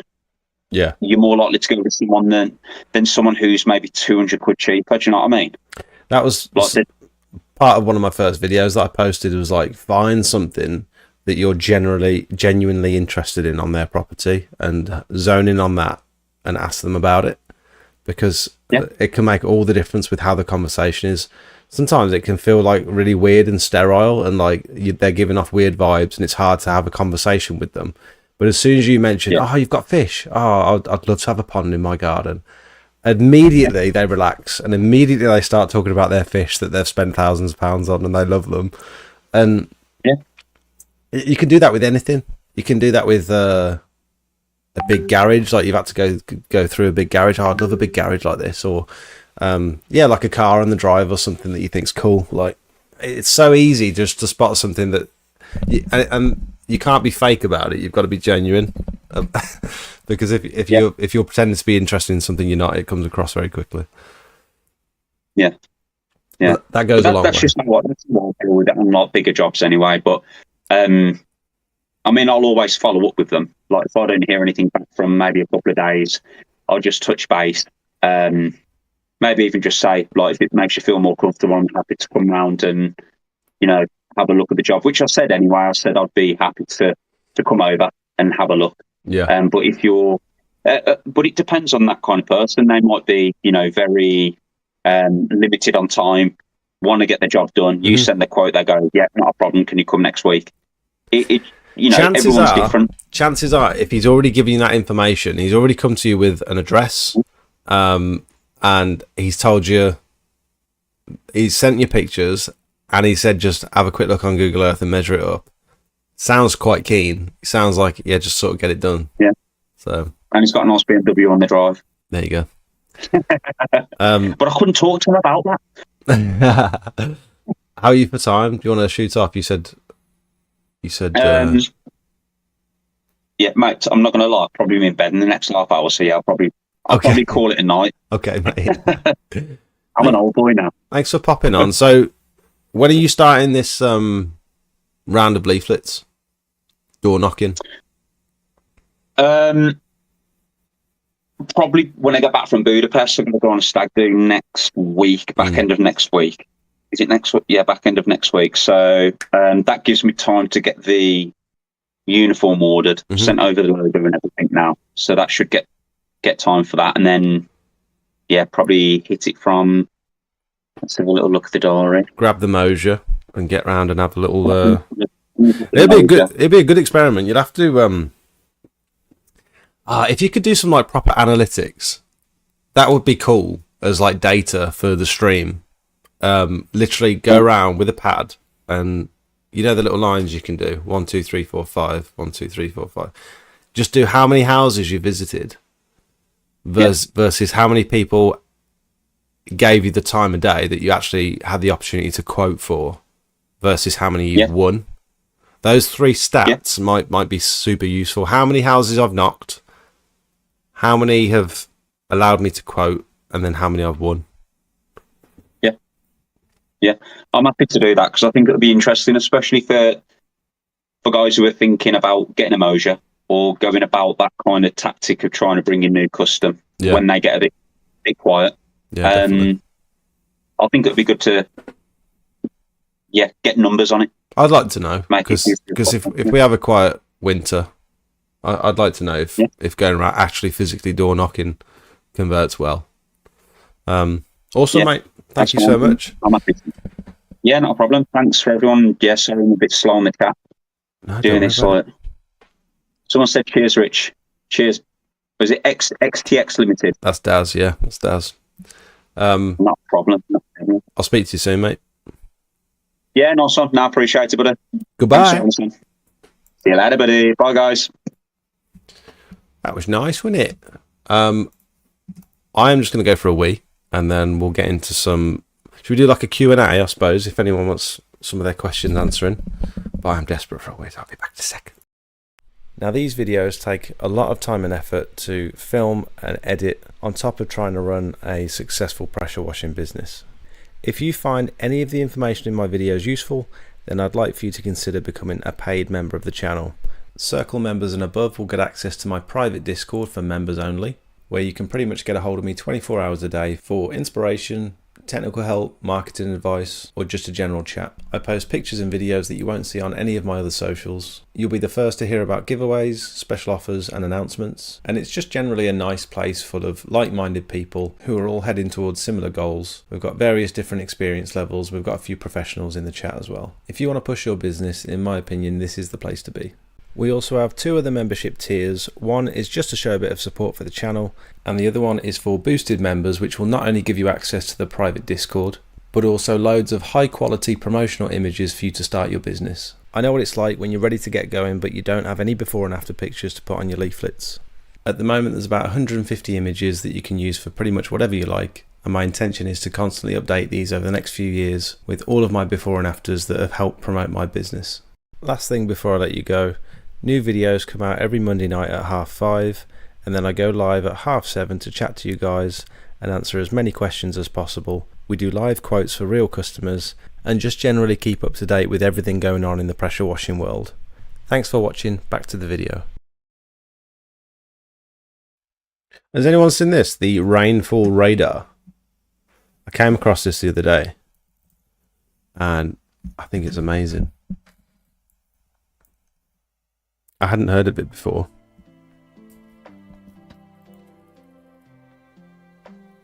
So you can obviously zoom into like the area that you're working in, for example. We do a lot of ceiling jobs at the minute. We've got like a lot of tarmac sealing, concrete restorations. We've been sealing a couple of patios and stuff. And sometimes you'll go onto your weather apps and it will say like 30% chance of rain. It's like, oh no. But what they don't tell you is 30% chance of less than 0.5 millimeters of rain, which is like nothing. It's like a sprinkle. But with this, you can like go through hourly. It's not going to be a good example because you can't actually see any rain. But you can go through hourly and see whether any of this rain is going to actually hit you overnight and stuff. And so it's so useful. And I can't believe I didn't know about it before. So it'll tell you with the key on the side how much rain is expected. And where. And it's probably pretty accurate. Rainfall radar. And I've got the Met Office app now as well, because you can see this on the app. I've stuck it on my home screen.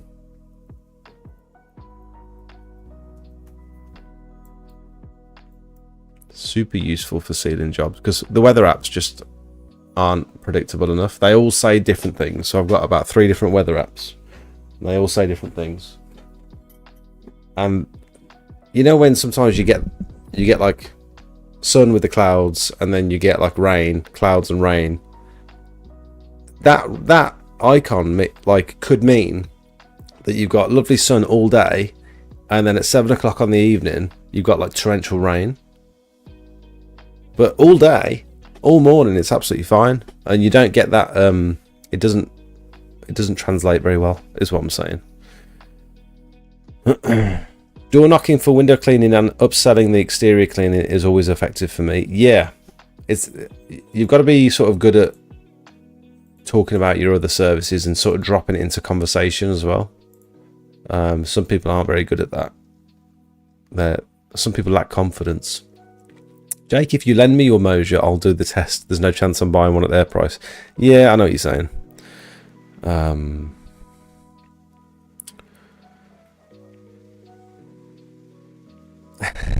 Mate, your piss is on point with that ad time. The weather app on the Android's not bad either. It's usually right for me. I've got Google Pixel and I've got like a AI generated weather app, and that's pretty good. And it tells me the amount, like less than 0.3 millimeters of rain expected, and it tells me when it's expected and stuff, and so it breaks it down quite nicely.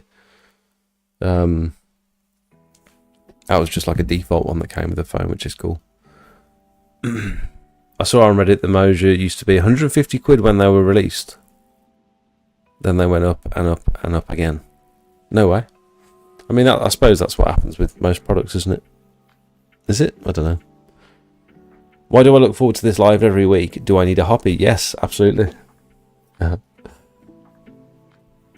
noticed you were using that NutriTurf the other day. What was that for? Is that obviously like AstroTurf?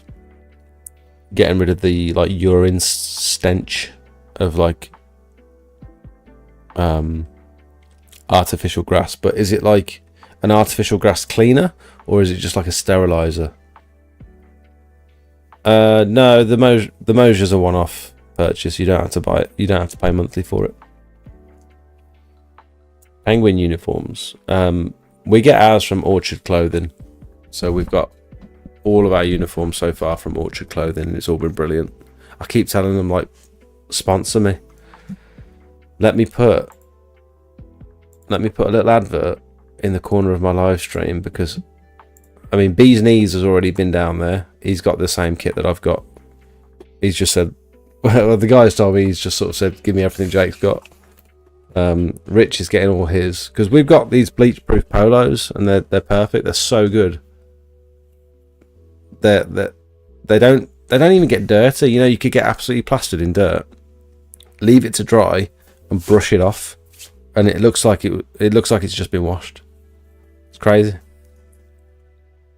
I said, like, I can push these for you. Let me sponsor me. Everyone would want them.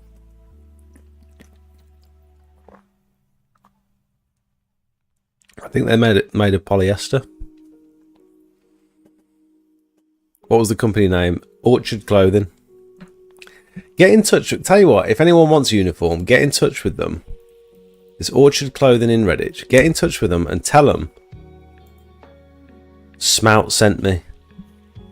Because I've already had a conversation with them about this, and they said, I think they said they're not in the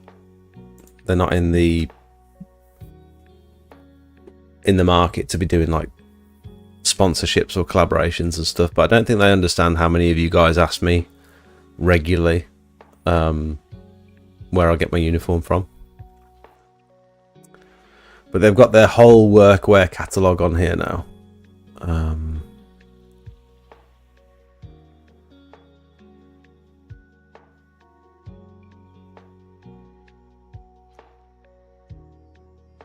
I'm sure they had.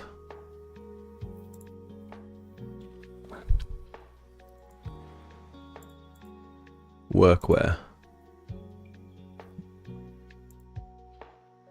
So the polos. I don't even know if the polos are on here. We looked for a long time for my polos. So I wanted to make sure. No, they're not on here. I wanted to make sure they were like a bleach proof material. And he found them. He found some for me. We've just got some black hoodies, although I couldn't tell you which ones I ordered. But even if it's not on the website, they can find stuff. Waterproof? Yeah, they've got all sorts. Over trousers. I need to get some more of them black over trousers, actually. They've got bomber jackets and all sorts. Oh, that one looks cool. Work guard. I don't like the high vis, like, you know, like the highway maintenance jackets and stuff. I don't like those. I like something a bit cooler.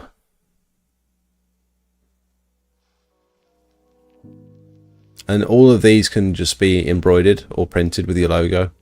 And their prints are getting much better as well. I had a bit of an issue with one of their prints. Because it had like a white fuzzy line around the outside, and since then they've been working hard to get rid of that line, and the latest ones are brilliant. That one looks cool, but I want a hood. Not that I need a thick jacket this time of year anyway. But yeah, all of these you can either have you can have a embroidered there, you can have a print there, you can have it printed on the back like in big letters and stuff, so that I'll do anything you want. And there's no like minimum order. You don't have to order like 5 polos. You can literally order 1 polo if you want to, and they'll embroider it for you. So that's pretty cool. Little free advert for them. Tell them Smout sent you so they can do something with me, because I bet I could. Yeah. Anyway, is render cleaning with that pull and biocide good business? Can't decide gutter vac to start cleaning gutters or clean walls and render with that pull and biocide. Oh, you mean pole? It depends where you are. If you get a lot of rendered houses near the coast, south coast surface clean. I mean, maybe you've got a lot round near you. The render on the coast tends to get battered by the elements, so there's quite a good market for it. Sort of on the. There's a guy on YouTube that does only went render cleaning. I think he's called something Softwash. Does anyone know his name? Softwash render cleaning. Yeah, this guy. Jet Ready. Is it this guy? No. I saw one render cleaning video of his. It's not him.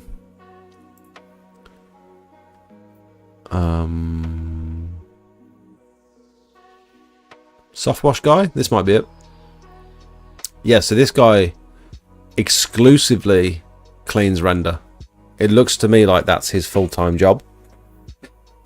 And so he must get a lot of work from it. He probably gets a lot of people watching his YouTube channel as well, to be fair, that get in touch specifically for him. So I bet he goes all up and down the country with this. But every single video is him painting It Isn't the Answer. There you go.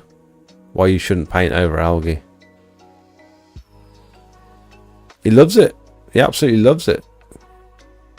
Looks like he's good at it as well.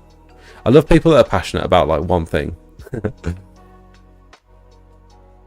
It's stuff like this. Seeing stuff like this makes me want to like go all out with the patio restorations. Just do patio restorations and just get rid of everything else.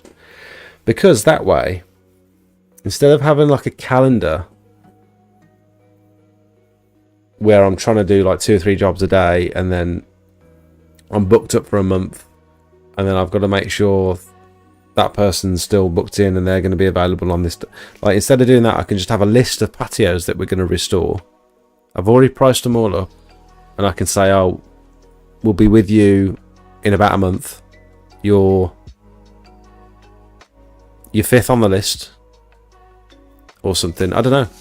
Full on patio restoration. We'll relay any loose slabs as well, because that's big money as well. If you can learn how to relay slabs, it's not cheap work.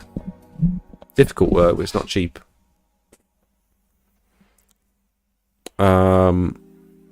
It's scented and removes urine smells. I have been around pubs and nightclubs to sell it for cleaning doorways. Okay, that's a good idea, mate. You're all over it, aren't you? You've got all the ideas. Does it clean? Does it clean?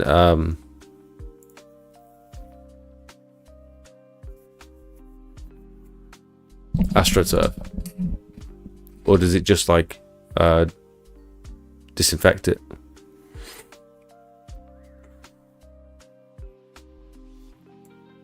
I suppose it depends what part of the country you're from. A gutter vacuum will probably get you through the winter, because you got to remember the pressure washing side of things dies off sort of end of summer, and it's shocking how quickly it falls off a cliff.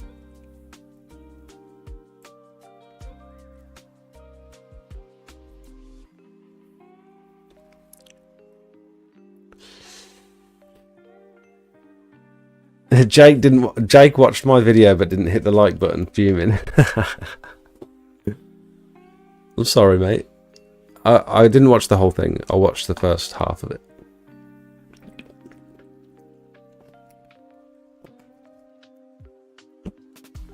I realised I never liked stuff. Sorry, I should start liking stuff, shouldn't I?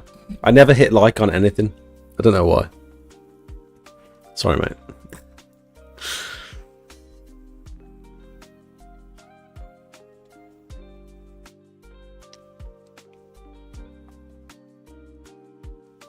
Is Darren PWS on the live stream? Right now? No. Has he been? Yes. Oh, his name is Guy. Oh, that's cool. Softwash Guy, his name is actually Guy. That's really cool. I like him already. I like his little avatar. Very cool. I'm going to subscribe.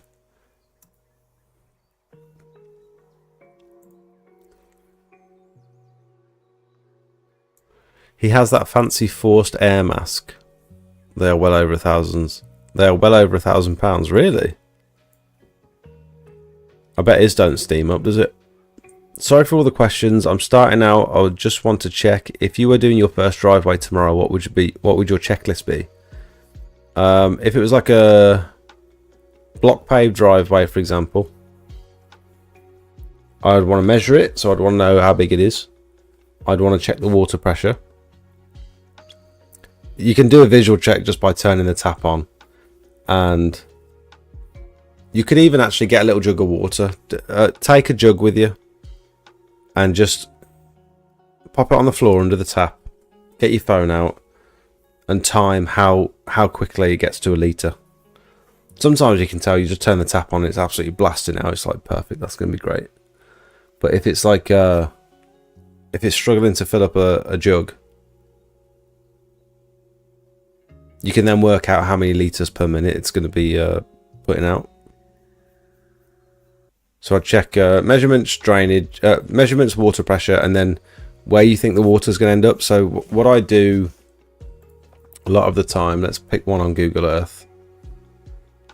I'm going to change the title to Q&A.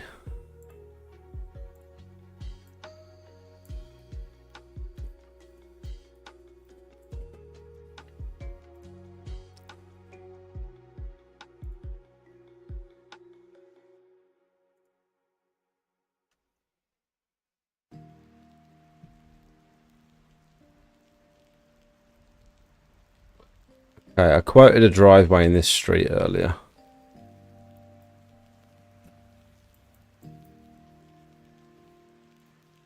So, let's choose this one here. First of all, I'm going to do a very quick and dirty measurement, just so I can get a rough idea of how big we're talking. So I'm going to round that down to about 50, or I could round it up to 50, to be fair.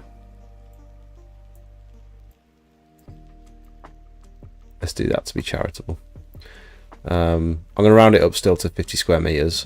And then I'm going to...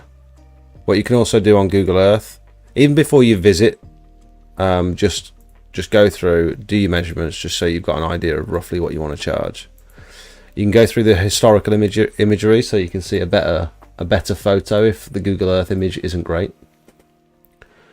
And then I'm going to go down into Street View. And okay, it's a pattern imprinted concrete driveway. And if it was, say for example, it was sloping towards the road, I want to check, okay, there's a drain right there. But is the road sloping in that direction? So if it was to be washed out onto the road, it looks like that's going uphill there. So it's going to be washed out, and then it's going to end up... That's not a drain. Where am I going to send this water? So are you really going to want to wash it all the way down into this drain? All that dirty water? Or are you going to have to do something about it? You're going to have to sort of... What are people's solutions for that? I'm curious to know. If you've got... Let me find a better example.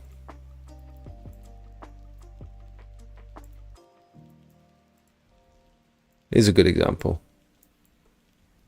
So this isn't too bad. So this one slopes towards the road, and it's going to end up here. But on the way to that drain, if it's a really dirty block paved driveway, it's going to leave loads of mud in the road and sand and stuff all the way down here. If that drain was all the way down there, what is your solution? Are you cleaning the whole road? Are you cleaning everything all the way up to that point? Or are you just sort of cleaning the first bit, the worst bit, and then pushing the rest sort of into the thing? Are you ignoring it? Are you leaving it? Like, I want genuine answers to this, because I sometimes don't know what to do. Sandbags to trap the dirt. But I appreciate that. You're still getting like brown, muddy water going down the road. I can trap the majority of it. I can put like a little blockade there with something. I'm now offering a free clean a week within the community. My first one today was such a lovely feeling, just to help someone who needed help. Love this job. Can't wait to see where it can take me in the next few years. Awesome, mate. If you're in a position where you can do free cleans, that's amazing. Who is this guy?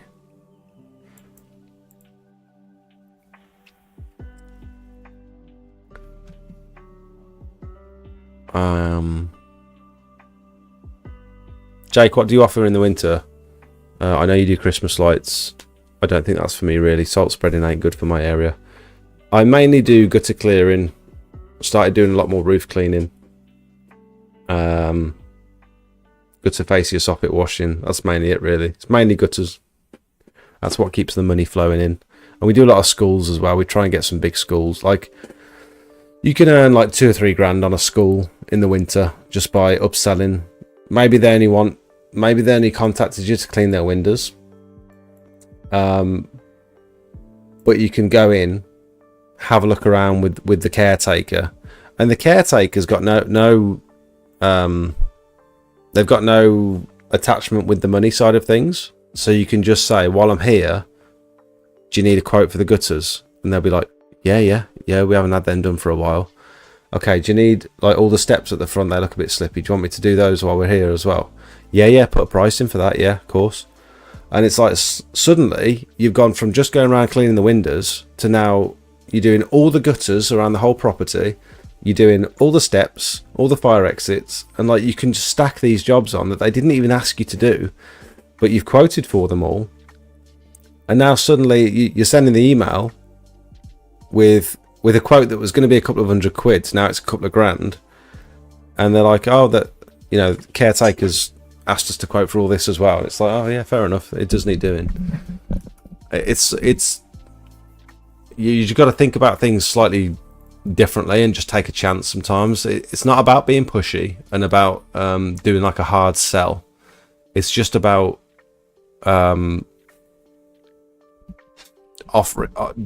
everything you're capable of and just thinking outside the box and thinking, oh well, that's probably not been done for a while. What is the best, cheapest for refurbishing patio slabs, black spots and heavy algae? It depends on what sort of patio it is, what sort of slabs they are, but generally most people in this industry are using sodium hypochlorite. Sandbags to trap the dirt. Much easier to swill water than to push moss. Yeah, true. Lots of cleaners in my area don't even clean the pavement, never mind the road. Yeah, so we're doing like so for example, this could potentially be a bit of a nightmare for us because we'd clean that drive. Looks like the water's probably going to pool in this area and it's going to flow down here, and luckily there's a drain right there, so we'd end up cleaning the drive and then rinsing all of this and then this section in the road here.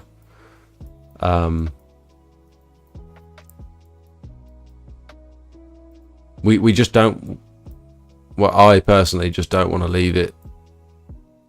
Like, you can see something's gone on here. Some sort of building work maybe has been done up the top here, and the builders have just left all their stuff there, and now that's just there. That's just there now. And a lot of it doesn't go away with you could say, oh, you know, when it rains next it'll probably go away. Most of it probably won't. And I just don't want the neighbours to think like, oh my god, look at that one. Jeez, that'd be a good before and after, wouldn't it? What a great video that'd be. I might have to go and leaflet this one when we're in the area. I just don't want the neighbours to think, oh, I'm not going to get them. Have you seen the way they've left the road?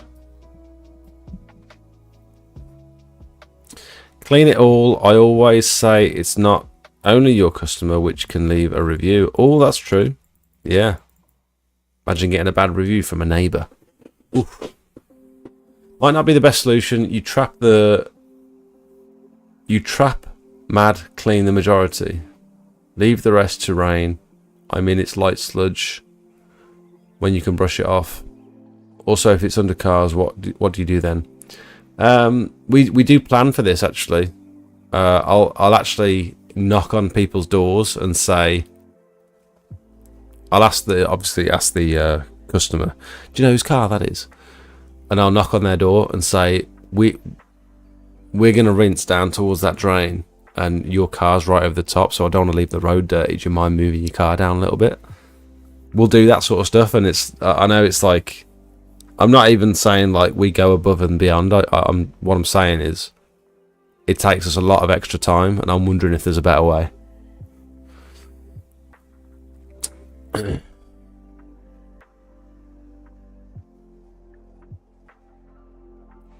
Some people don't even clean the drive after they spent all day cleaning the drive. Yeah, I've got a good video coming up of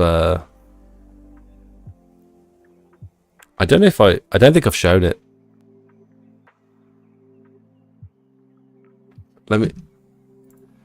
Did I show you the driveway? Did I show anyone the driveway that the traveller had just done near Soph's mum's house?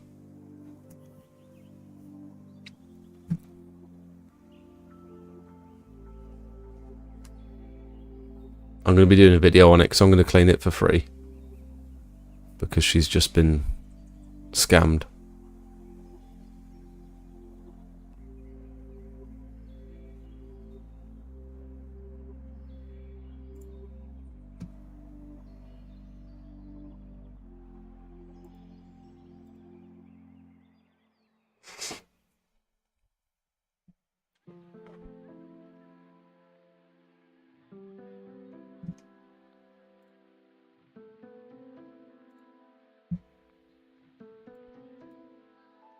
He wanted to charge her, I think it was 700 quid for this driveway.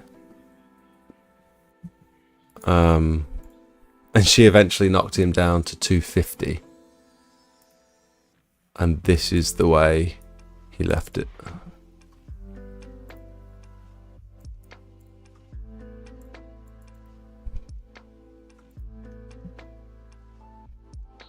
This roof's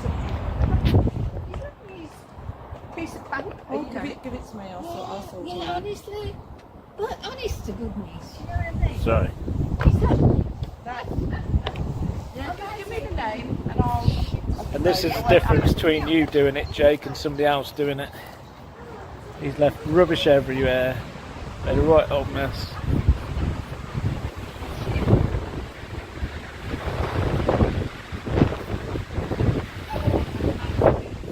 And he's not even going to re-sand this. Not even took out the grass from it in between the brick joints. Mud all over the grass. Oh, Jake, you would be spinning, mate. That's the difference between that and a professional.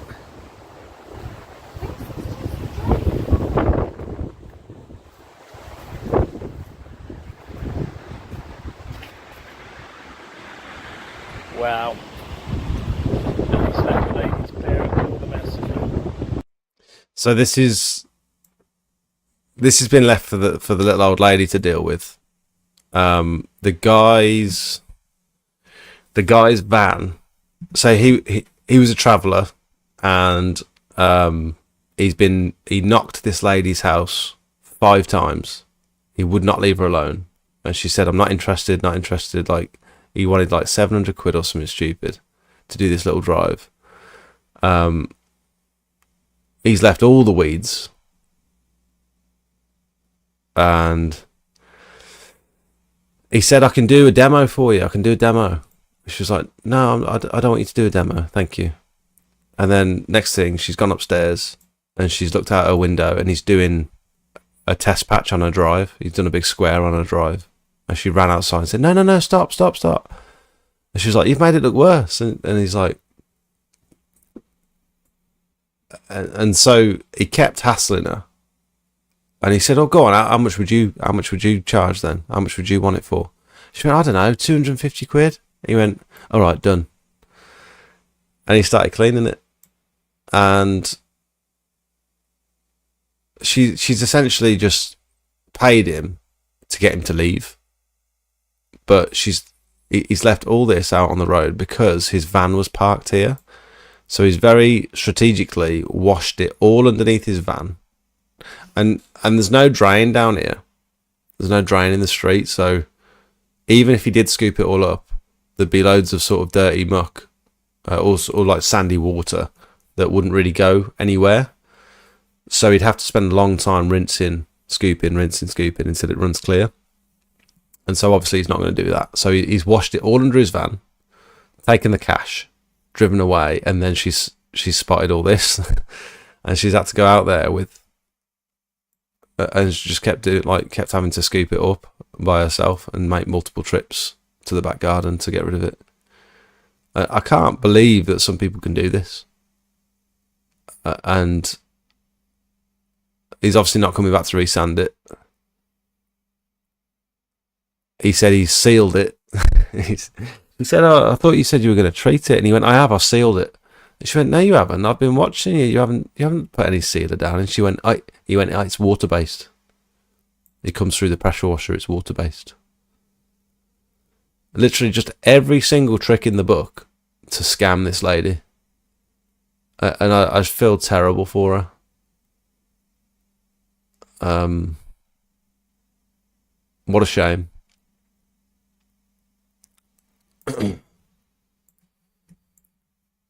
So I'm going to go and clean it on a Saturday because we've got no other time. We've got no other chance to go and do it, and I can't leave it like that.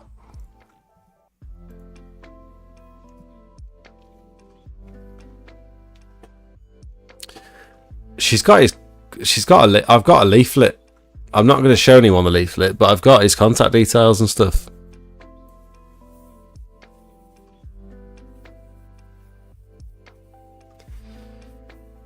She hasn't got a ring doorbell, no.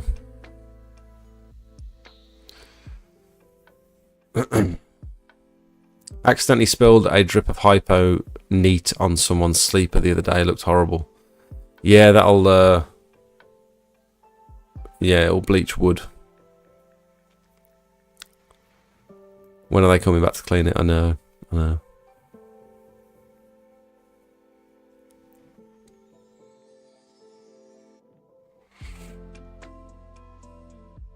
You mentioned something about a website for people asking you advice on what to buy.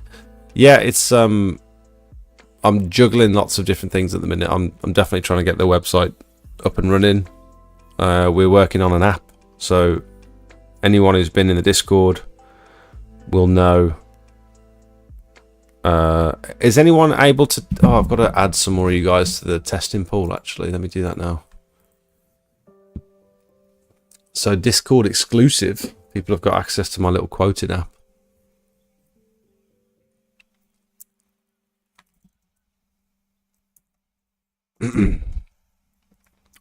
Has anyone used the quoting app, and has anyone got any feedback on it so far?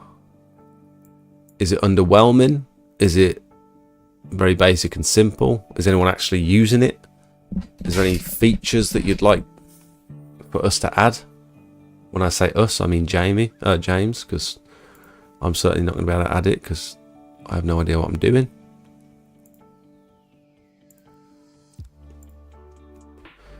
But we've got, we needed a bunch more internal testers before we can promote it to like a closed testing phase. You need at least 12 internal testers.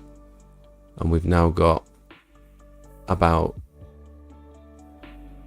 25.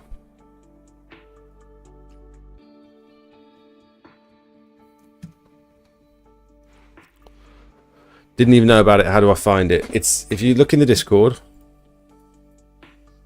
let me pull it up for you.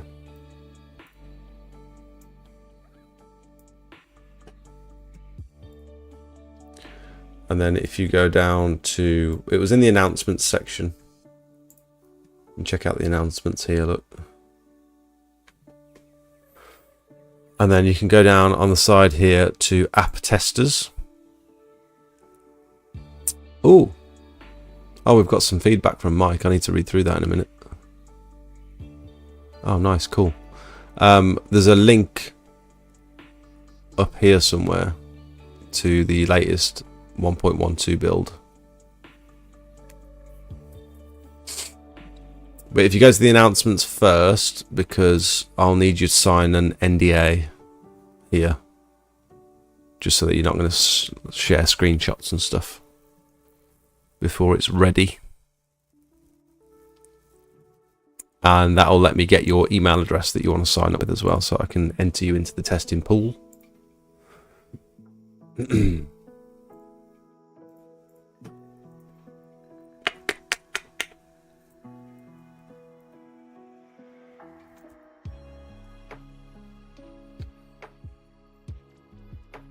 Ooh, lots more responses.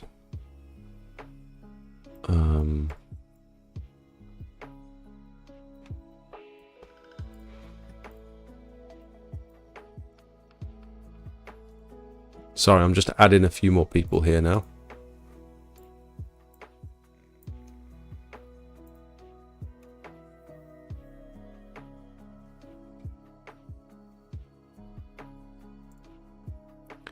CSV. Still waiting to be approved. Sorry, I'm doing it right now. It might take about an hour. I'm not sure.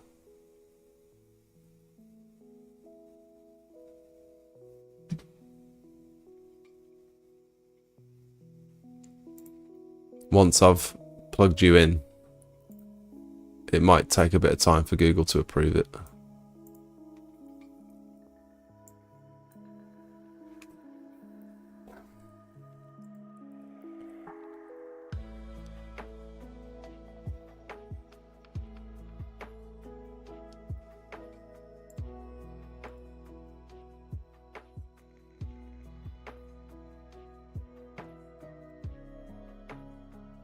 Oh, someone's entered with an email address that doesn't exist. Okay.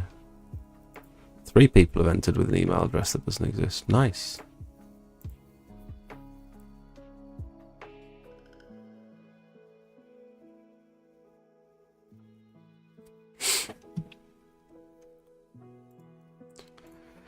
Measure up with Cam to Plan app, smart.club, job done. There you go. Nice.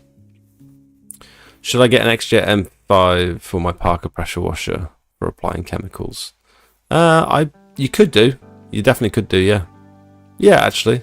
Yeah, there's no reason why not. I'm waiting to get added to the test group. Okay, I'm sorry, guys. I'm sorry.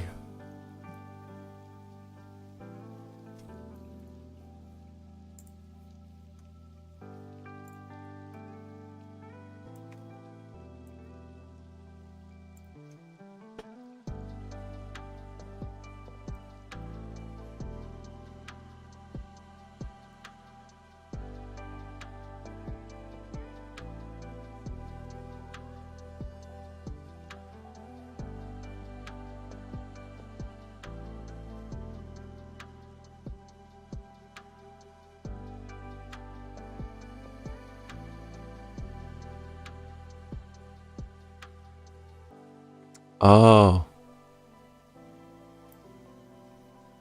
I've messed up.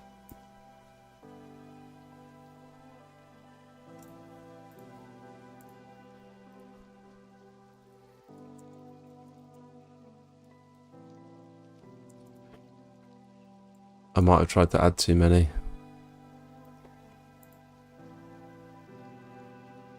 There we go, that should be it. Yeah, there's Dyromax, Dozer, and William House. Apparently your emails don't exist.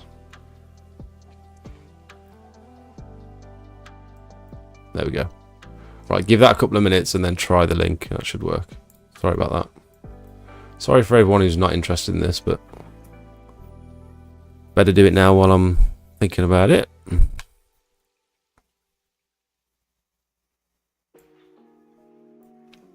How did you start off with getting work? Friends and family.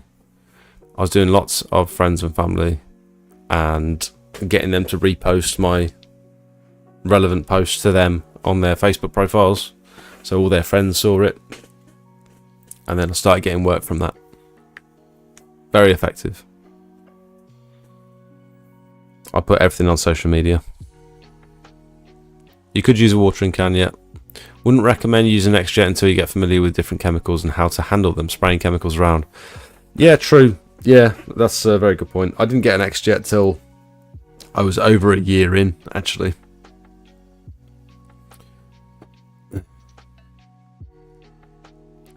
Do you wear a mask when putting chemicals down if you're using watering can?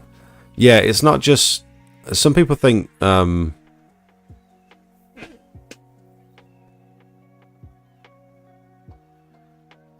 a dog just non-stop barking outside.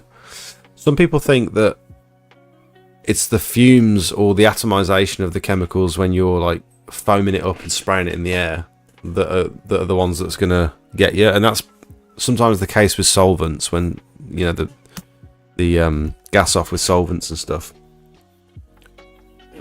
But with a lot of...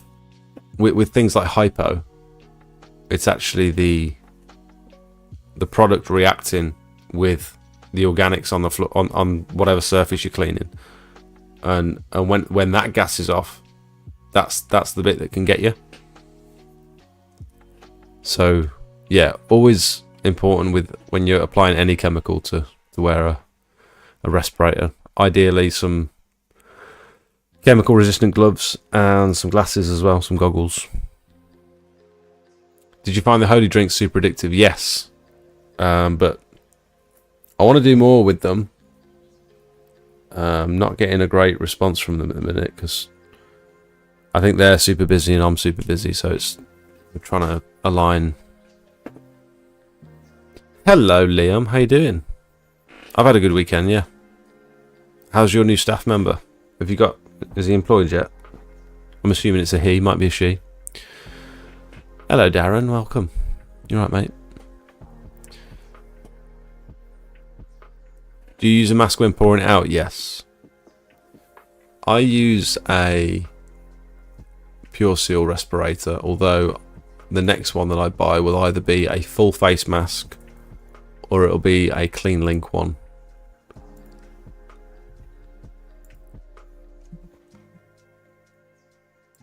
Like this. Just because. Guess why I want this one. Because it's black and orange. But it's an ABEC 1 P3, which is the filter that you want.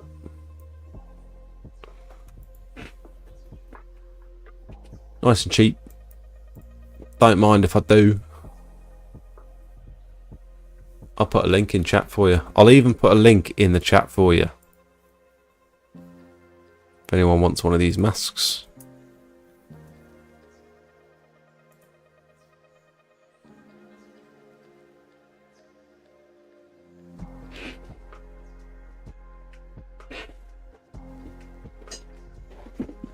Going on the holy has stopped me drinking the Red Bull, etc. Not a big fan of their energy or hydrate. Oh, I prefer the hydration ones. Those are my favourites. The holy come in at exactly the same time when I stopped drinking alcohol, and it almost was like a straight swap for me. It was like I stopped craving beer and started craving holy, and I was drinking too many. I was drinking like 3 or 4 a day, and I was like, okay, I've got to do some sponsored content on this. I need to stop burning through them all. So that must be a good thing.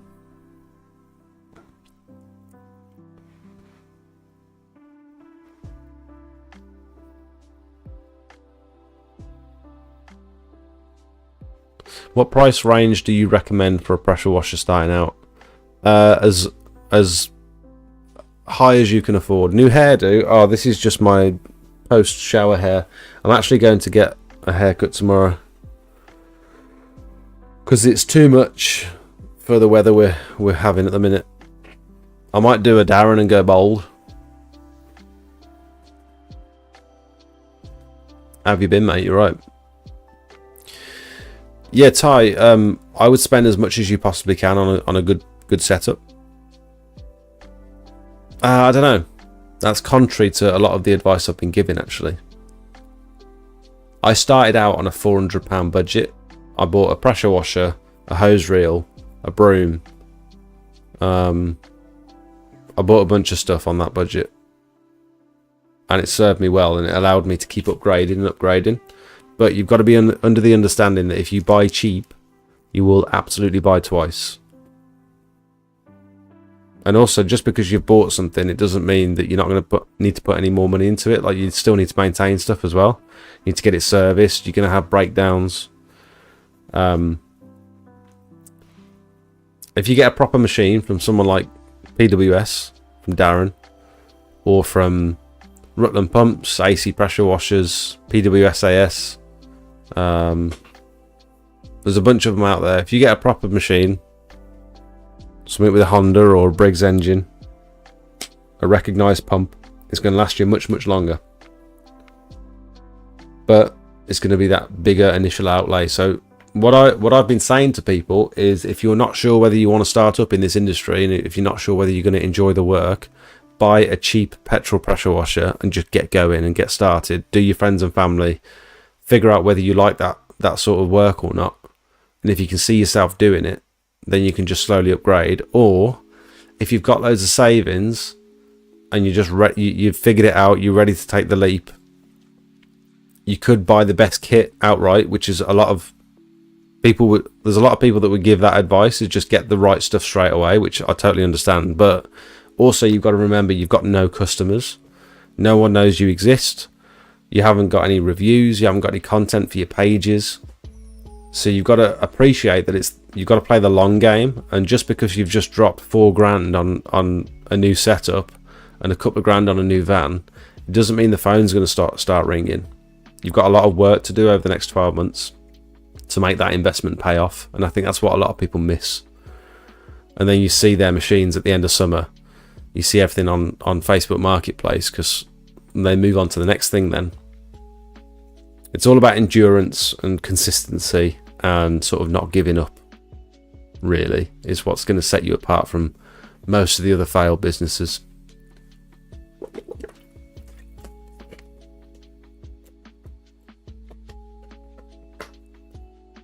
Pete is wicked, been a good start. He's done his first block paving on his own today, just 3 weeks in. On his own? Mate, that is brave. How have you got him doing that? Is he out in his own van and stuff?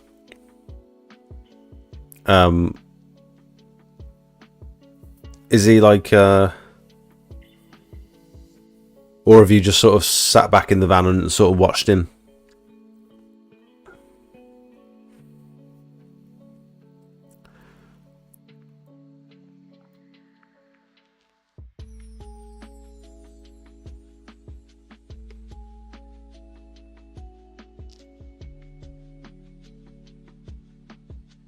Do you have to change filters for that mask? For the CleanLink one, I think it's disposable.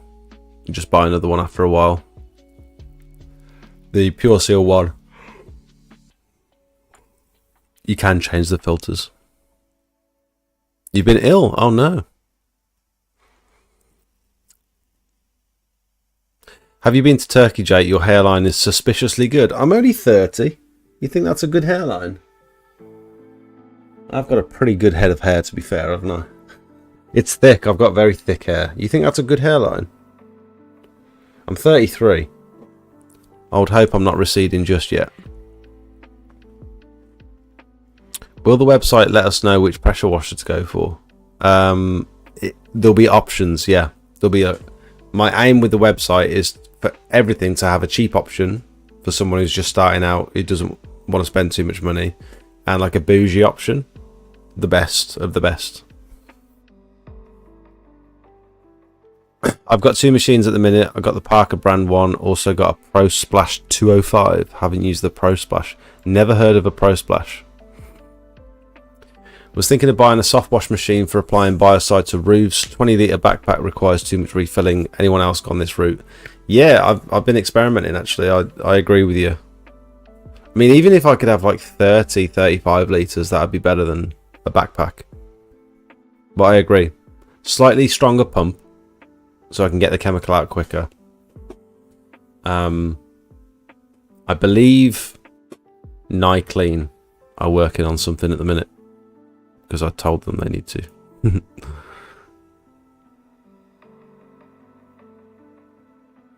Rent for a week, then quote and sand for a week, and do that until you can justify the purchase. One job a week will cover the rental. Yeah, you could do it like that, but you often find that those rental machines, they don't have like the proper nozzles with them, and they're always like a weird machine with like a big buffer tank on the side and stuff, and they're really difficult to get in and out of the van.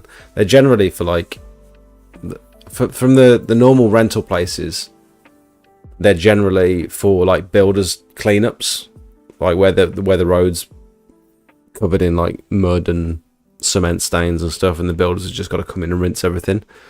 If you're going to rent a machine, you want to go to a proper pressure washing shop that do hire it. Like PWSAS will rent a machine to you, and it's like a fully fledged. It's the machines that they sell, so it's like a proper kit like this, proper setup. So you can rent everything that you see here: surface cleaners, proper Honda engine with the correct nozzles, like turbo nozzles and stuff. And it's built for exterior cleaning rather than just rinsing.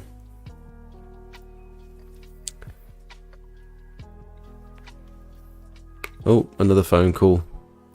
My phone's been just insane these last couple of days.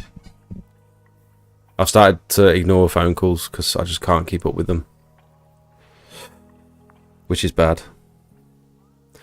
I'm going to buy a small trailer and a Parker brand. Is it heavy to lift into a trailer? No, you'll be fine with that. Have you got a Mercedes Sprinter? What van would you suggest for somebody with 1 year of experience? I do have a Sprinter, yeah. Mate, it's the van is probably the least important thing. I mean, that sounds ridiculous to say, but just get a van that fits your equipment and that you like the look of and it's comfortable. You imagine you're going to be spending a lot of time in it. You'll be spending more time in your van than you'll spend in a car, for example. For me, like, I was always really into cars, but now I realise, like, the amount of time I spend in my van, it's nice to have a good, like a nice cockpit.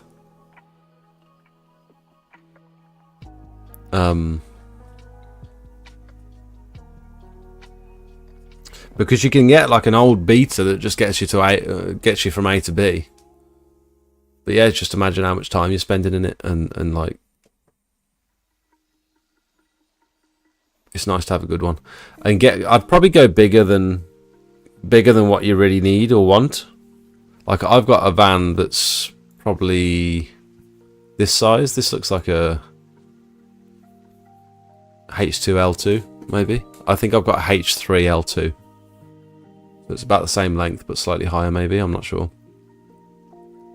But that's around about perfect for me. But I've got two machines. You know what I mean? So not everyone needs a Sprinter. Most people are running like a mid-sized van, like a Ford Transit or something.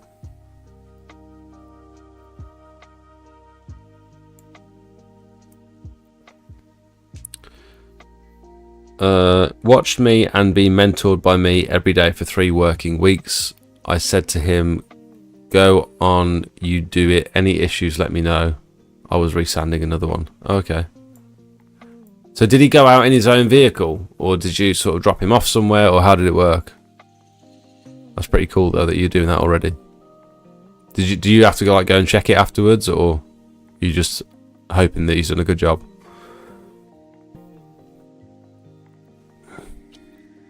New van coming shortly, I think. Going to take the machine out and stick a Vanguard in and put my old one on a trolley.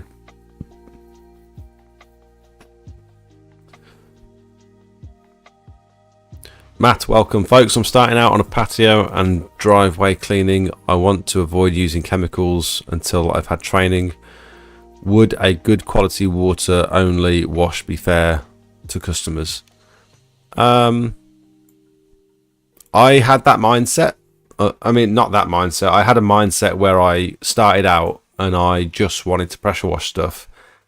And I remember being annoyed when someone told me, yeah, you've got to resand it. It wasn't a customer, but someone said, you've got to resand the drive afterwards. I was like, well, you actually have to.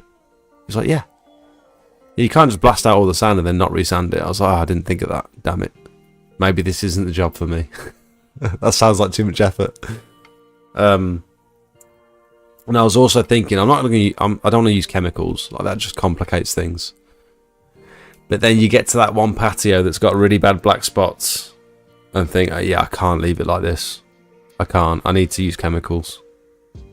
And then you realise chemicals is the answer to a lot of your problems. But I would recommend getting training on it first. I did the Pure Seal course back in the day shortly after I started. And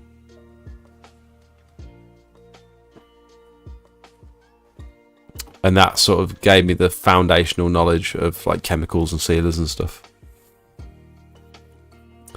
So would you still recommend the Parker? You can't recommend the Parker for someone who's got a business, I suppose, because it's not a machine that's designed for business use. It's not. I mean, look at the price of that. Insane. They've actually got a new one. So this is the one I started with. And if you're looking for a machine on the cheap, just to get going, get a turbo nozzle, and you don't need a buffer tank. Just plug it straight into the customer's tap. But it says like it's not suitable for commercial use, so it's gonna fail if you're using it like for long extended periods of time, multiple times per week.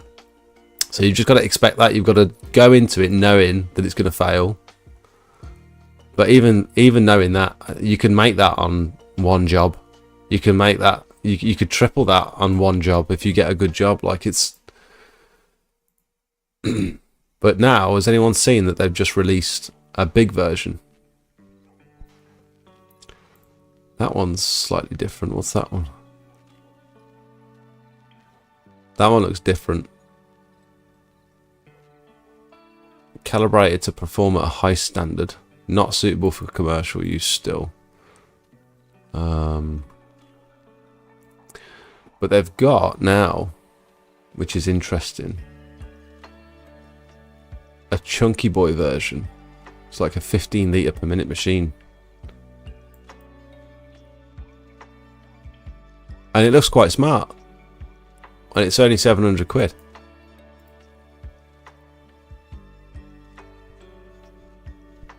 $15 litres per minute, 4,400 psi. I think that's like 270 bar.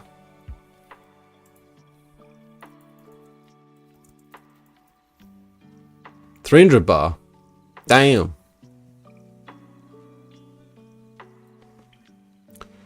So I'd be interested to try one of these out actually.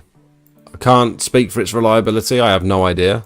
But it doesn't give you that disclaimer at the bottom here. Oh, why can't I scroll? It doesn't give you that disclaimer about it not being for commercial use. It says whether you're cleaning driveways, large structures and stuff. Commitment to durability and efficiency. I mean, can't speak on the quality of the engine or the quality of the pump or anything, but to be fair, the pump looks the exact same pump as the one that came on my Kiam, my Equip to Clean model. 3700 PR. Got a, is that a reduction gearbox there on the side? I don't think it is it? No gearbox on this one, by the looks of it.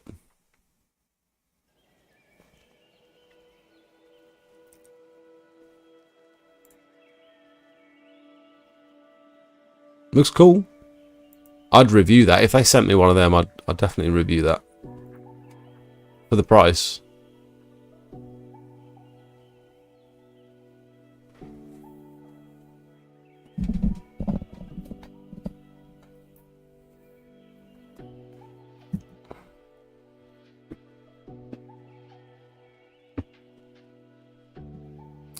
Could you get fully set up, including purchasing a van for 15 grand? Yeah, 100%. You could get fully set up, including purchasing a van for 6 grand, maybe less.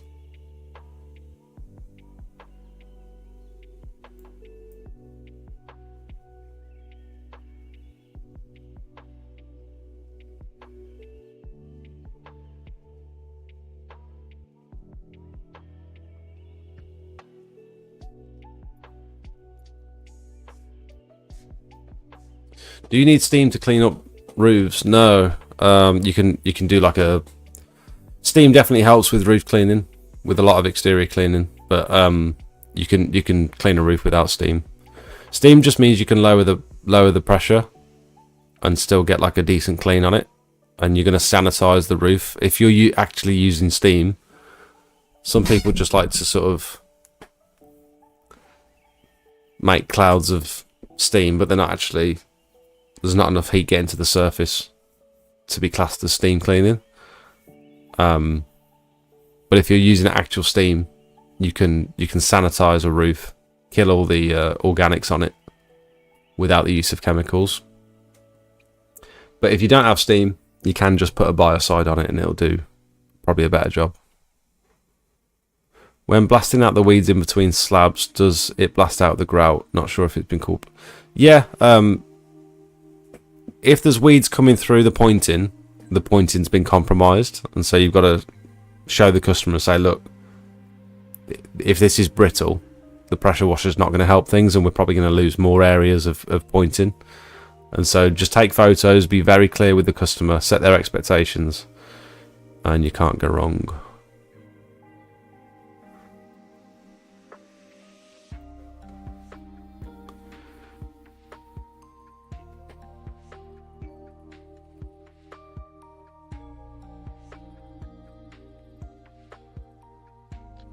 On the same street but 50 meters apart with my van, I was stranded with just the sand. Oh, okay. Lovely.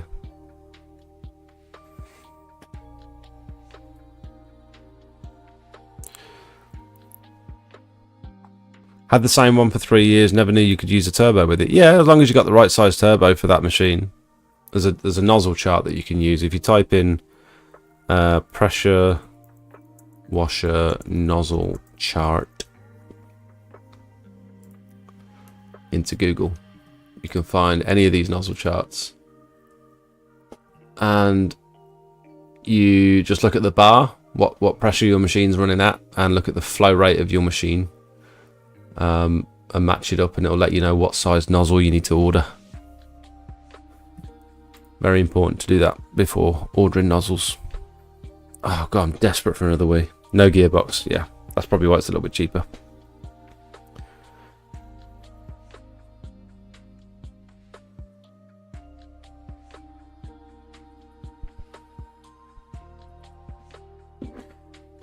I'm going to put 50 quid on the specs on that spec being overhyped. You think that's you think they're overselling that?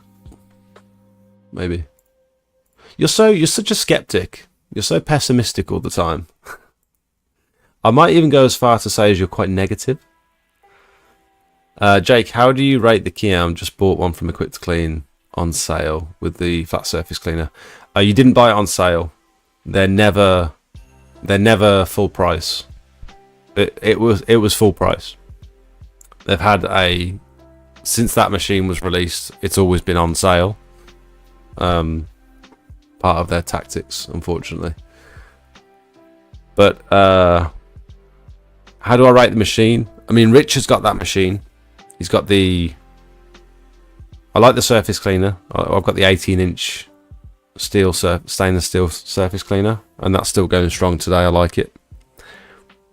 The machine itself, I had a lot of problems with it in terms of reliability, but it is still going today. Richard's still using it, but it's because I changed out the unloader for one that's got a return to tank on it, because the unloader that was supplied was not fit for purpose. I still get messages from people saying that their unloader valve, the spring in their unloader valve's disintegrating, and they don't want to admit that it's a design fault. They tell everyone that it's misuse and that you've got grit in your water supply and that you've got grit in your hoses, or you're not filtering your water supply before it goes in and stuff, and it's total rubbish, absolute nonsense. I had 3 filters on mine, and it was only being filled with clean water going directly into the tank that was in the back of the van. So it's not even like I've got a wheelie bin buffer tank or anything that's, you know, getting mud splashed into it or dirty hoses left in it and stuff. Like none of that. It's like pristine water supply.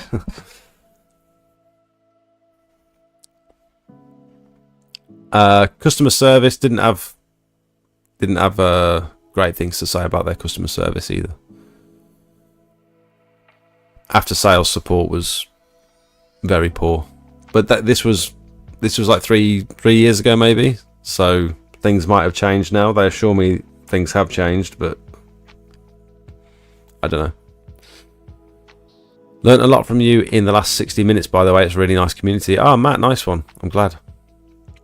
My setup, including the van, was $2.5 grand, still going strong. Smashed it weekly at the moment. Nice.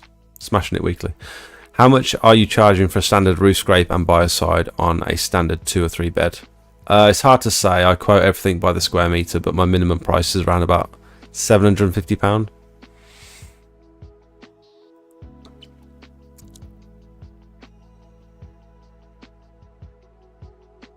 I just upgraded to a Gorilla 21 litre per minute with a gearbox from Equip to Clean, and it's very impressive and reasonable price. Yeah, I mean they have sold decent stuff. I mean, you got to appreciate when you're paying less that you've got to call it what it is. You've got to call it what it is. And if it's cheaper, there's a reason it's cheaper. It's because most of it is made with like cheaper Chinese parts, which is fine, absolutely fine, and it's going to be less reliable, which is absolutely fine than like a British made machine with like a interpump or an AR or something, with like better triggers that are built to last longer than just the cheap plastics. Yeah, they're all plastic, but you know what I mean. The little fittings that constantly blow O-rings.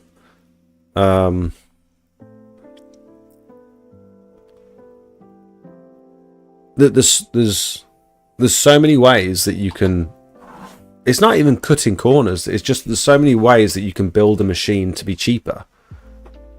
But you've got to let the customer know.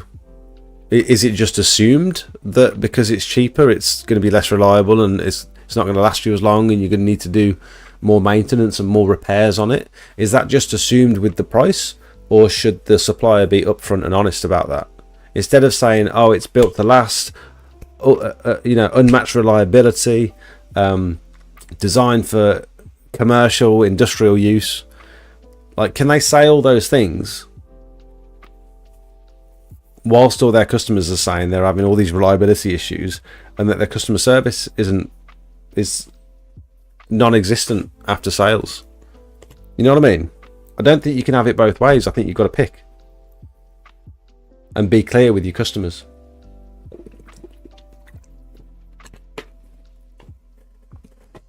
And not tell your customers that they're misusing your products just because the products aren't lasting very long.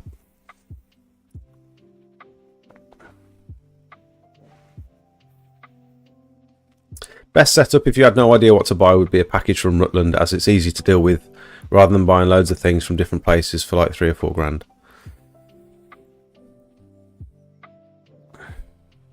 The Moja Plus iPad would probably wow the customer a little bit. Suppose you can email everything over.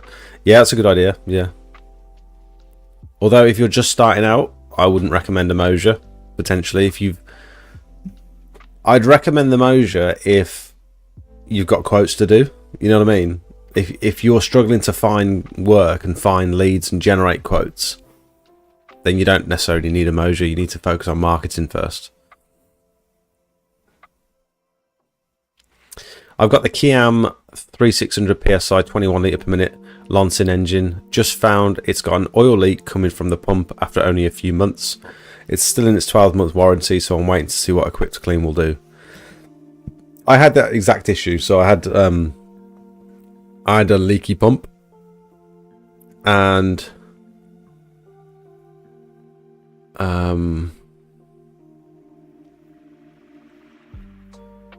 what happened? I can't remember what happened with that. They told me they'd never seen a leak from that particular part of the pump. I think it was between the pump and the gearbox, and they'd never seen a leak from that bit. I was like, okay, no worries, but it's still within its warranty period, isn't it? And they said, yeah, we can send you, I think they said we can send you another one. But it didn't come with oil, so I had to go out and buy more oil to put in that replacement pump that they sent. And the first one, I believe, arrived with like a broken sight, like an eyeglass. You know the little sights on the side, so you can see the oil level. The first one arrived with a broken one of those. It looked like it had been. It said it had arrived with no oil in it, but it had oil in it before, but the oil had been drained out. I don't know whether that's how they're ran from factory or something, the way they're tested or what, but I expected the pump to arrive dry. But the pump wasn't dry. It had oil in, but the oil had been tipped out, and then it had been shipped to me with a broken sight. So I asked for I was desperate, so I had to fit that one. And they said, it's got a broken sight, can you send me another one? And then, so it looked like it had been used. I thought it took the sight off of my old one and swapped those over. And it was just a bit of a nightmare, really. Just quite annoying. And the springs, you can buy the springs on their website. So this is a part that, it's like a spare part that they supply, but they were like 25 quid. It's called a shuttle.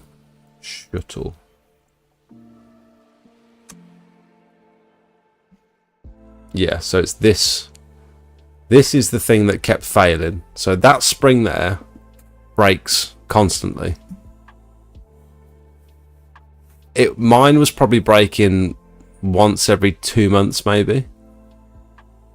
In total, it broke 5 times.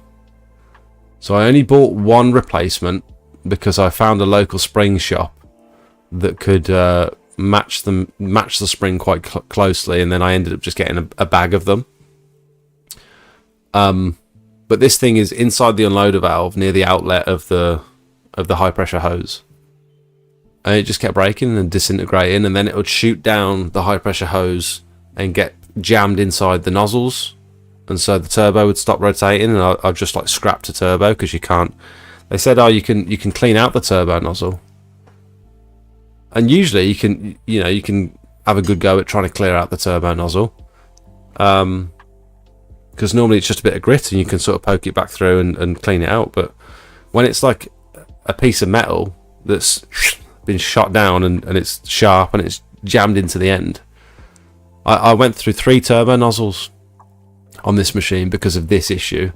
I also ruined someone's tarmac driveway because I hadn't realised, but halfway through the driveway clean, my shuttle broke, the spring disintegrated, and one of those metal fragments went down into my flat surface cleaner and blocked one of the nozzles. So I was getting I was getting nothing coming out of one nozzle, and then full pressure coming out of the other nozzle, and the bar was rotating slower, and it was leaving circular lines all over the driveway, and I ruined their tarmac. It was like a fairly new tarmac driveway, and I only realised after it had dried, and so I had to go and do a tarmac restoration on it.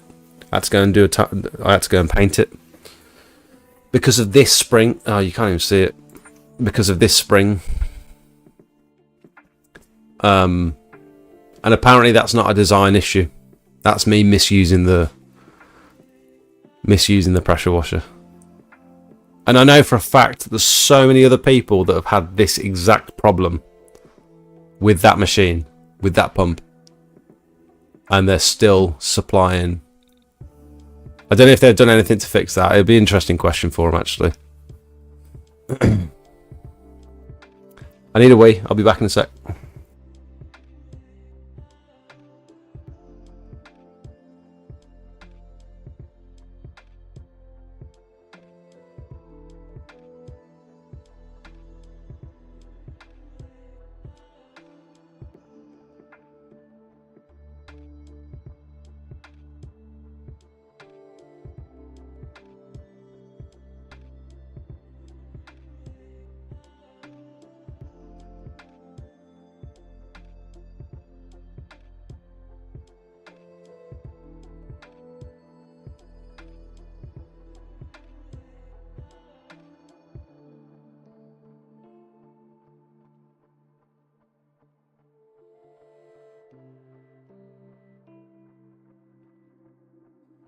I didn't forget my advert, I just didn't want to overplay it for you. I have the same pressure washer as you had. It had a leak from the pump and I just tightened the screws up and haven't had a leak since. Yeah.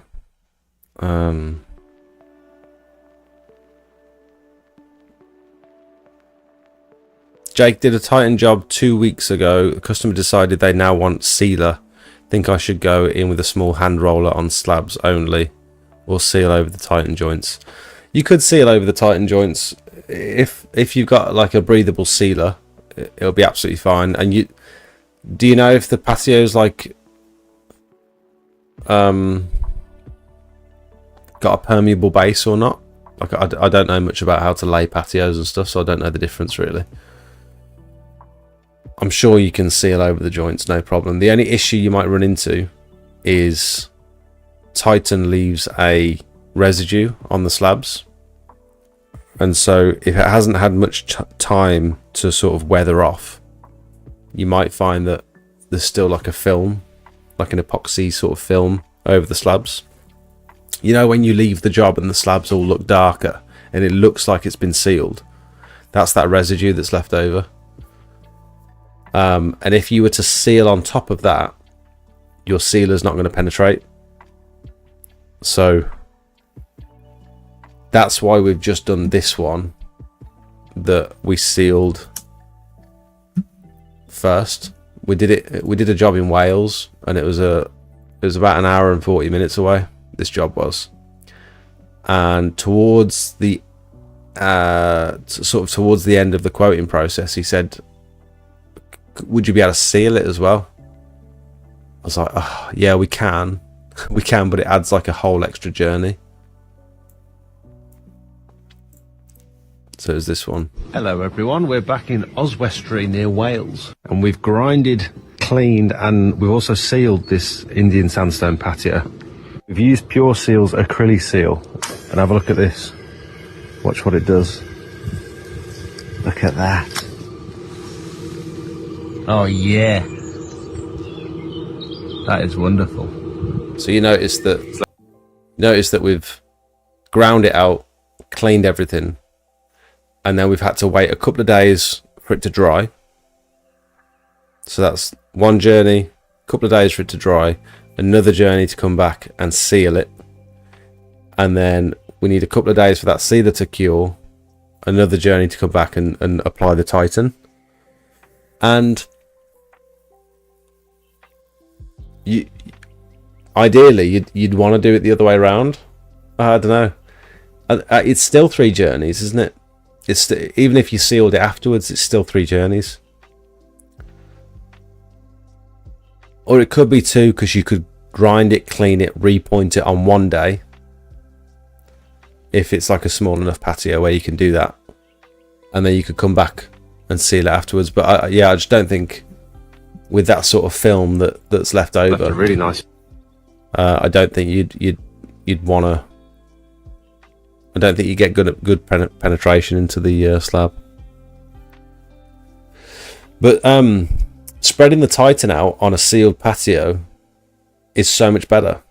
Indian sandstone is probably one of the harder ones to apply Titan on, because it's got so many, that riven effect, the riven texture. All the Titan sort of gets caught in all those little valleys and crevices, and so it's harder to brush off the surface. The smoother stones, you don't get that. So with Titan, the smoother the surface, the easier it is to apply. But it left a lovely sheen, that acrylic seal did. 2 coats, lovely sheen. The only thing that did happen, which hasn't happened to us yet, we've used Titan a bunch of times now, and it's not happened to us before, but it started to dry. Started to set on the slabs. And I've just had to be... The customer was away, and I've just had to be honest with the customer. I can't fast forward this video. Because it was so bloody hot.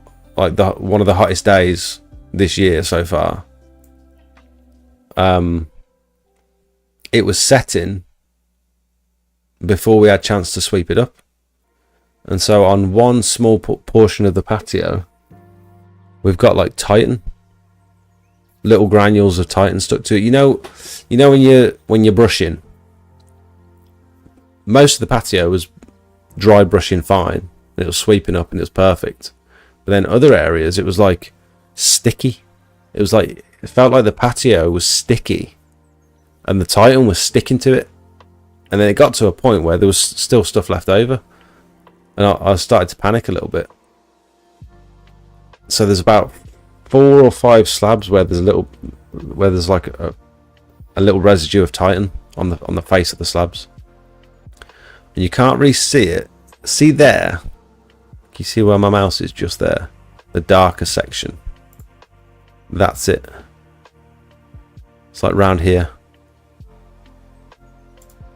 And I'm so disappointed, and it's like right directly in front of the back doors where you step out onto the patio as well. I've just had to be honest with the customer, like, I don't know what to do in this situation, so I'm going to contact Nexus and see what they recommend.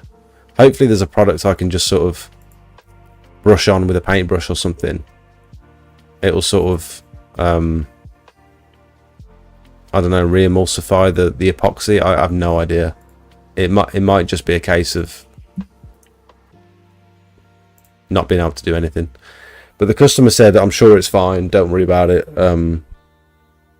He's gonna have a look when he gets back, and he's been so nice. The customer's so good. I broke one of his little tortoise ornaments in the garden as well, and he's just been like, oh, don't worry about it.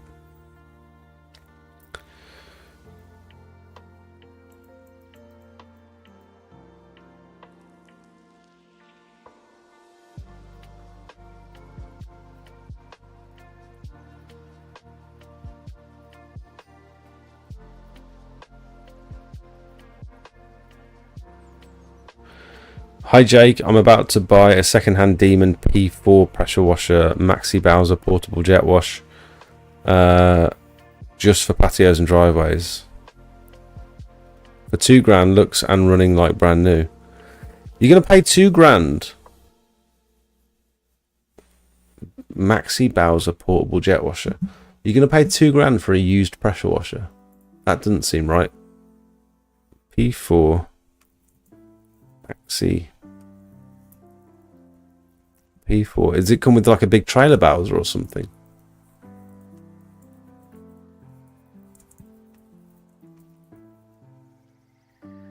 Oh, Demon P4. I see what you mean. I'm about to buy.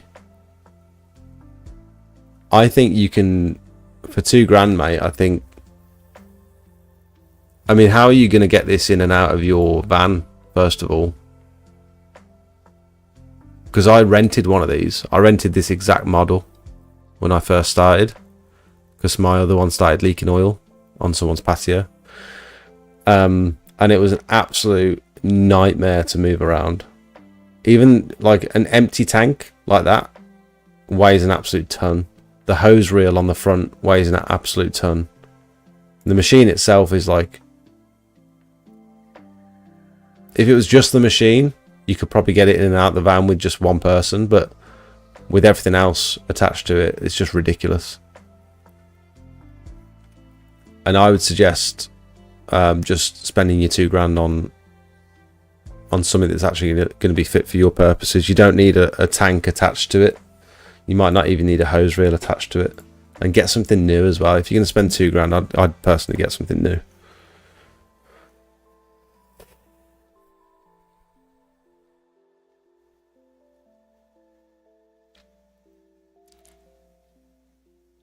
Do you have a link to the return to tank unloader, please? If you speak to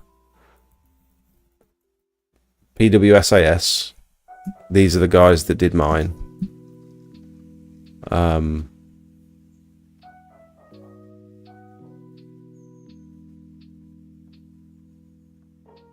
There's Ollie, look. They know what they're doing. They'll put all the fancy bits on it as well.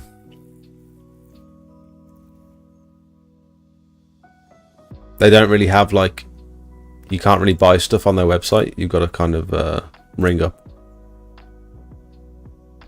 Oh, you can. Oh, they must have changed it. They've got an online store now. Huh.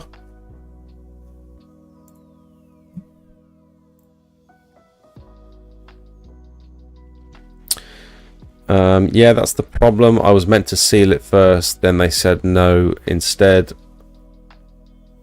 Now have come back and want it. I tried to get a certain answer before doing the Titan. Maybe just tell them they missed the boat. You can actually, on the Pure Seal website, whoops, sorry. I mean on the Smart Seal website, there is a product.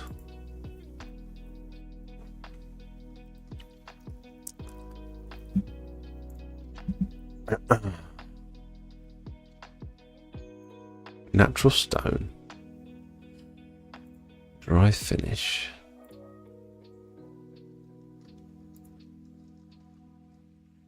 Here we go. If applied to a surface where sweeping pointing compound has been used within the last 6 months, natural stone must be fully cleaned with Smart Seal residue remover prior to sealant application. There you go. So Smart Seal do a product for it. Residue remover.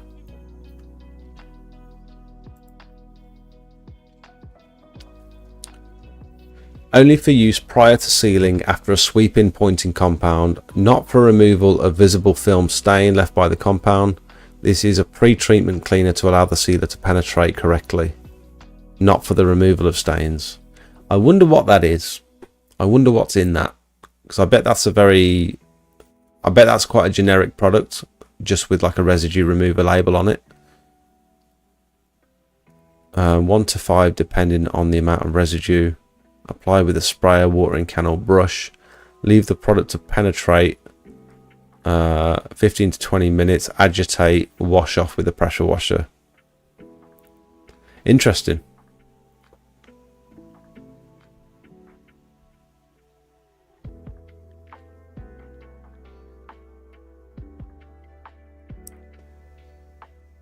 Unlike other acidic alkaline cleaners, does not require neutralization before application.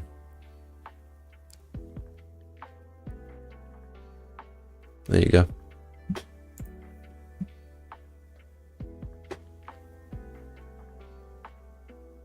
See you, Darren. Track day this year. Oh, Darren, I'm well up for that. Yeah. Yeah, that'd be sick. Can we go drifting? I'm not very good at racing, but I like to do drifting. Been a week since I cleaned this block pave drive. I recommended sanding at the time and the customer brought sand, asked me today to come back. So we'll be very dry now. They didn't want you to sand it. Did you like try and up? Was the sanding like an additional extra that you were going to charge for? Yeah, I and most people would say resanding a block pave driveway is just part of cleaning block paving. So it's like it's not like an upsell. It's not an additional service. It's just part of cleaning a block pave driveway. It's not really like a negotiable for customers, for my business anyway. I had an issue where my pipe leaves marks on the floor. Very annoying. What would you recommend for removing marks from the UPVC?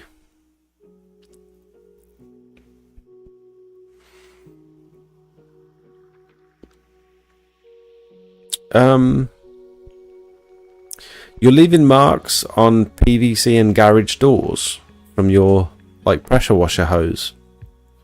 How are you managing that? I'm not really sure what you mean. How are you getting your hose rubbing on PVC? Are we talking about the same thing? Are you talking about your pressure washer hose? The couple I did the grinding clean seal repoint for paid a tip as it was such a bore like 55-minute drive every time. Yeah. Oh, you got that one done in the end, Liam. Have you got any pictures of that one? Is that the one you called me about? I've just started doing pressure washing. I've got a Honda GX 390, 21 litre per minute, have a surface cleaner, turbo nozzle and wash down nozzle. What else nozzle wise do I need? Nothing? That's it, mate. Turbo nozzle, washdown nozzle. What is your washdown nozzle? Is it like a 15 degree or is it like a wider water broom? I'd say you need turbo, 15 degree, water broom. That's the only nozzles we use. Acetone will break down the epoxy, but you'll need to reseal it too. Oh, really?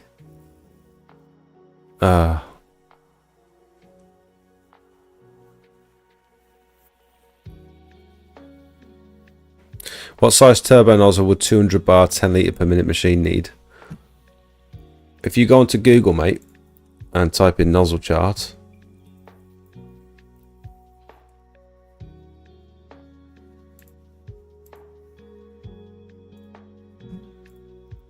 (200 bar)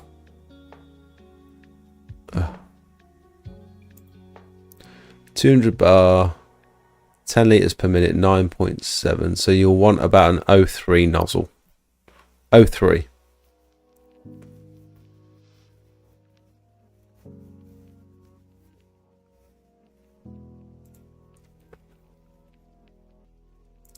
So if you go onto PWS, type in turbo,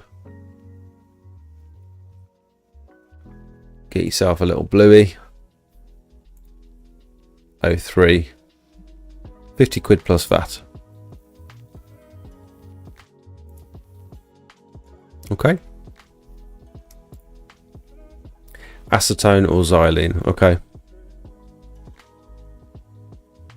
I had this over 140 square meters. Just get the haze remover. It's almost like cream that you can roll on and wash it. Helps remove the haze. We'll find one that I used and send it over. Is this for removing? Go with Matt's suggestion. I was just guessing. Cedar, is this for removing like dry epoxy with granules of like Titan in it, or is this for removing the general glaze that you get left with the brushing compounds? Because the Nexus Titan's different to like your generic brushing compounds in that it's got like epoxy mixed in with it. So it's a layer of epoxy that's on the surface. It's not like a layer of. I'm sure it's like rapeseed oil. I'm sure it's oil that are in those normal brushing compounds that you just wet the surface and sort of brush it in. I'm sure it's rapeseed oil. But this is like epoxy that is set hard, so it's a little bit different.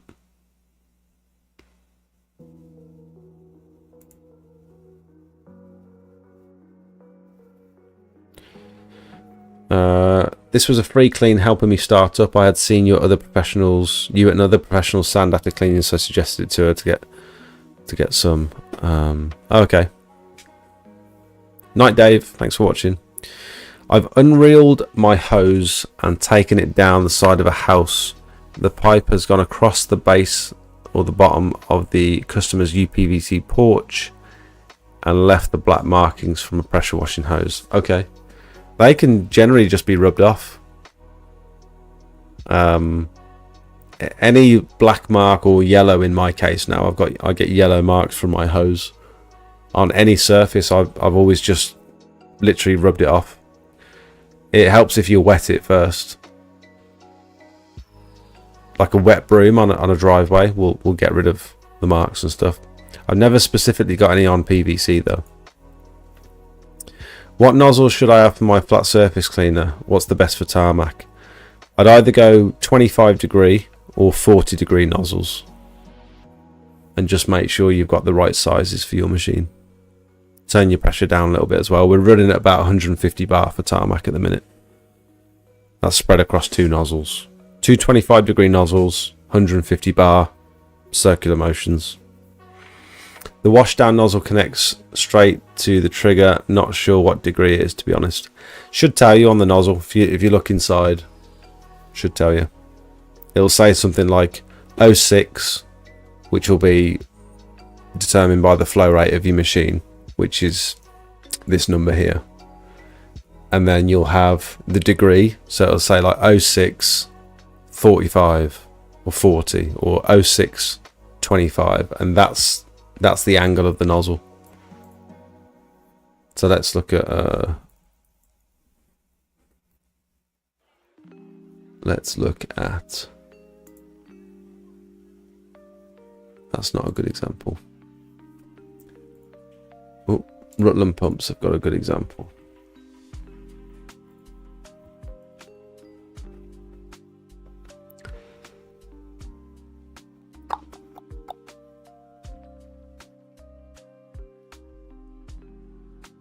Take one of these, for example.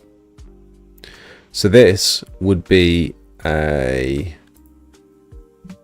Let's go on that previous example. So we've got an 03 nozzle. So that's relevant to the size of the flow rate and pressure of his machine. So we've got an 03, and then it's a 0 degree nozzle. So it would be like an 030. And then this 40 would be an 03. 40. So that's how you can read your nozzles, and it will usually say it either on the top there, or it will say it on the sleeve on the side. Some of them have got like a shroud on them, like a shroud covering the size of the nozzle, so it's difficult to tell.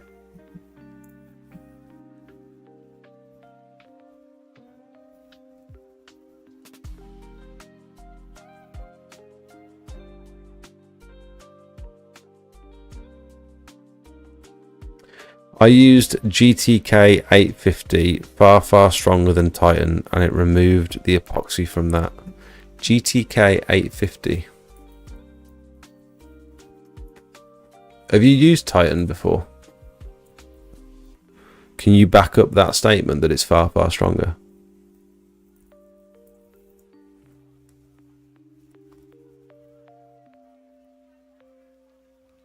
Is it GFTK? Epoxy paving joint mortar. High performing, hard wearing, suitable for natural stone, concrete block paved surfaces. Oh, you can use it on concrete block paving.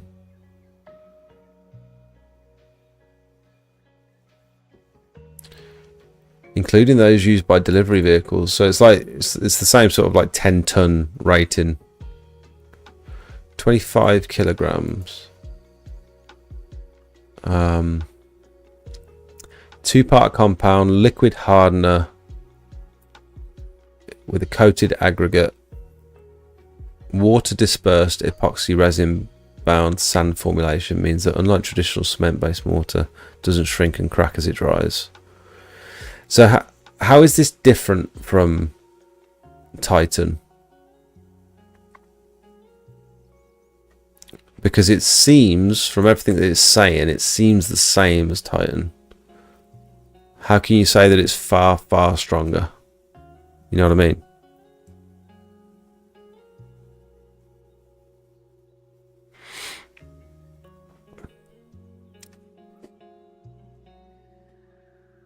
When soft washing limestone, is it better to brush in the hypo or just rinse it down? You can't use hypo on limestone. You can, but you might discolor it and cause some nasty damage. So you'll want to use Biocide or Max Clean Pro from Pure Seal, which contains Biocide, but it's also like a degreaser. Strong concentrated hard surface degreaser. So this is like a super all-round, like if you can't use hypo, you can use Max Clean basically. And this will have like residual effects afterwards, so it'll sort of carry on cleansing the surface even after it's rinsed off. So that's a cool one to have in your arsenal. And if you don't want to use that for whatever reason, you can still give the limestone a light wash. I always finish off limestone with Biocide. So I'll give it a light wash with, you can use 25 degree or 40 degree fan jets, around about 120 bar with the flat surface cleaner in circular motions, not lines, and you shouldn't leave streaks.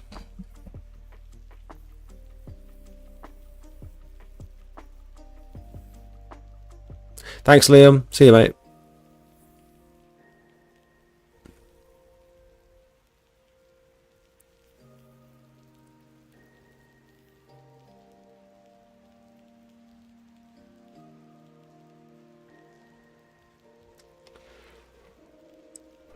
Spick and Span, welcome. How you doing, mate?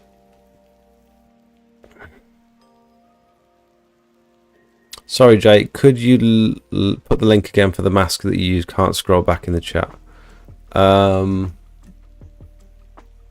Was that the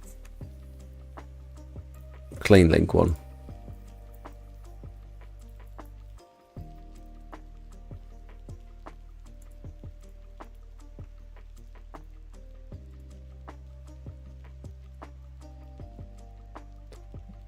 You doing a Q&A, Jake? We can do a Q&A, yeah, sure. Go on. What stupid question have you got? Am I joking? I know you'll ask something stupid. You always do. Taking the mick out of me or something. Maybe something stupid. Have you seen Joint-It Dynamic 2-part epoxy? Looks very similar to Titan. No, I haven't. I bet they're all very similar. Joint-It Dynamic. No, I've not seen this, mate.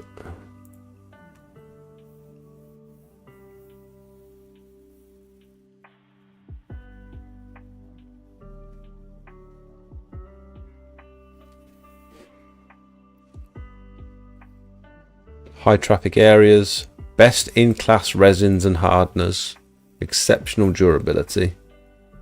Non-staining. Apply in wet or dry weather.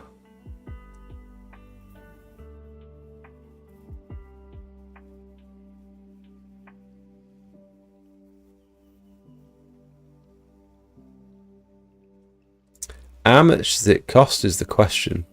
70 quid. Pro Tyler Tools. Oh, that's a different one. Amazon, it's 80 quid. Paving Experts, 70 quid, £12 delivery. No, I've not heard of that one, mate. Good find though. They do an actual black one. This website's bugging out, that's annoying. I just want to... Okay, whatever. That one's actual black by the looks of it. Those colours are pretty nice.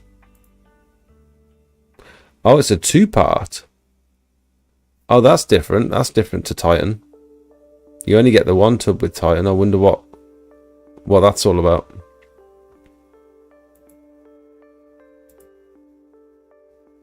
That looks chunky. Is he like not mixed it very well, or is it? That looks super chunky compared to Titan. Brushing it in with a broom, interesting. I might have to try this, you know. Very light grey. Kind of like it, kind of like it. Interesting.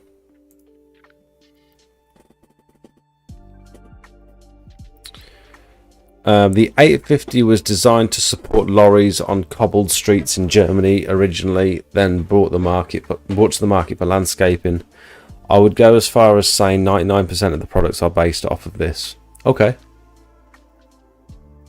Have you got anything definitive to say that it's much stronger than Titan though? Because as far as I'm concerned, they could be the same, if not a very similar product. You know what I mean? I understand that brand might have pedigree. And I'm not trying to prove you wrong or anything. I'm just I like specifics. I've used it on over 30 different jointing. I've used over 30 different jointing compounds, and this product is bulletproof, but not for the faint-hearted. It sets fairly quick and unbelievably hard. Okay. Titan has one part mixed into sand. Titan has the one part mixed into the sand. Oh, okay. So joint it. This joint it is dry sand, whereas Titan has maybe one of these already mixed into the sand.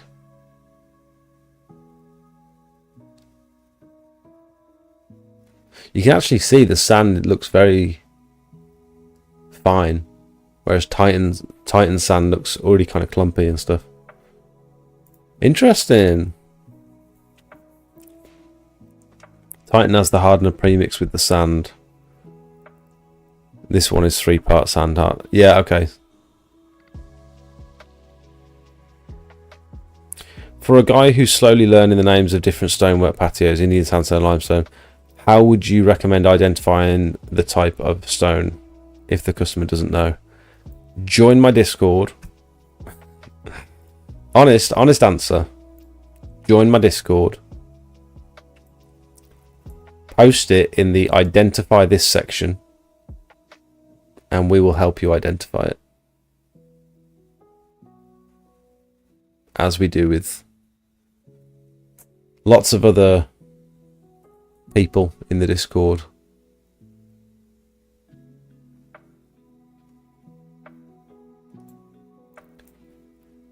Could this be granite? Yes.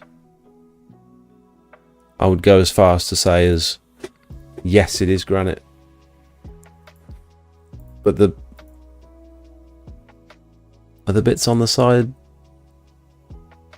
concrete? I can't tell from that photo. Yes, it's granite, mate. Oops, oh, I still buggered it up.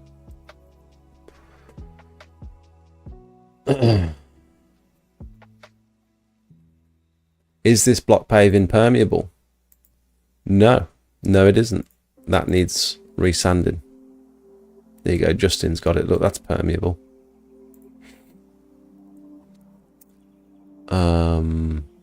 I think they're concrete. Let's have a look. Oh, that's a funny strip going across there. What's caused that? Is that where the... What has caused that strip there? It's like one side's been weathered, one side hasn't. How strange.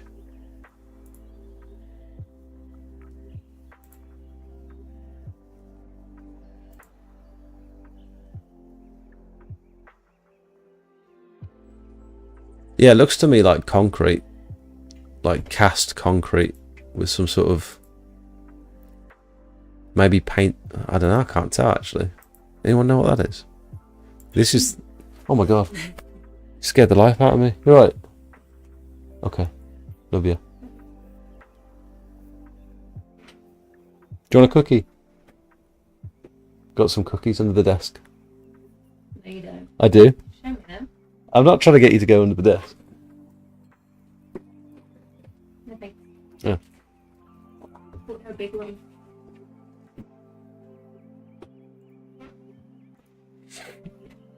Can you put dog out stuff from when it's done?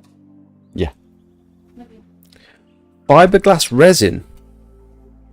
That's a good shout, actually. It does look like fiberglass, the way it's like that smooth outer shell of the fiberglass, and then this, yeah, that would make sense because then this is sort of flaking off and cracking. Yeah, very good. Fiberglass resin, I agree.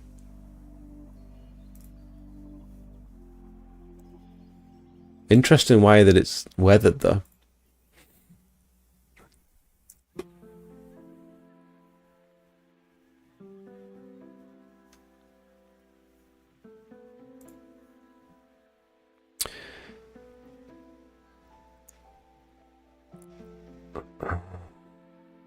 I would take the pedigree, honestly. 37 years they have produced it, but the lack in colours vary so much.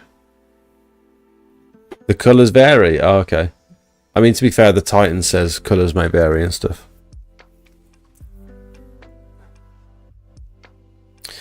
Jake, do you know where I can get the hose reel for 3/4 inch garden hose 50 meters?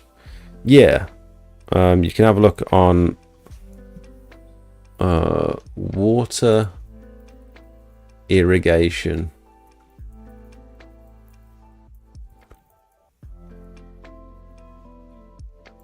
.co.uk,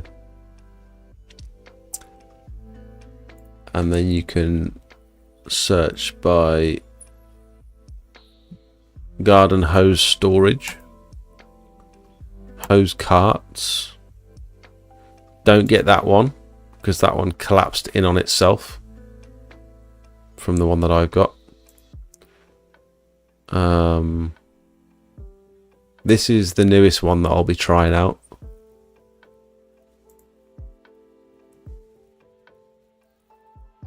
And it'll tell you how much. So it'll take 110 meters of 19 inch, which is 3/4 inch hose. And it'll tell you if it's suitable. It'll tell you how much. Yeah, so this is only for 19 mil hose. Some of the other ones say that you can fit it with 12.5 mil hose, which is like normal. Here we go. So 150 meters of 13 mil hose. Sometimes it says, or you can do like 100 meters of 3/4 inch hose. So I've tried this one. Didn't do very well with it. And then I've also tried. I'm about to try this one.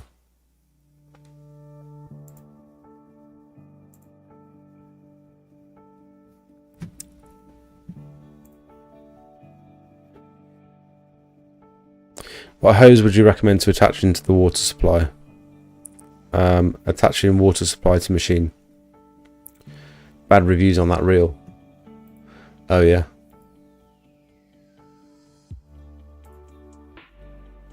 Broke after about a month. Plastic central part broke.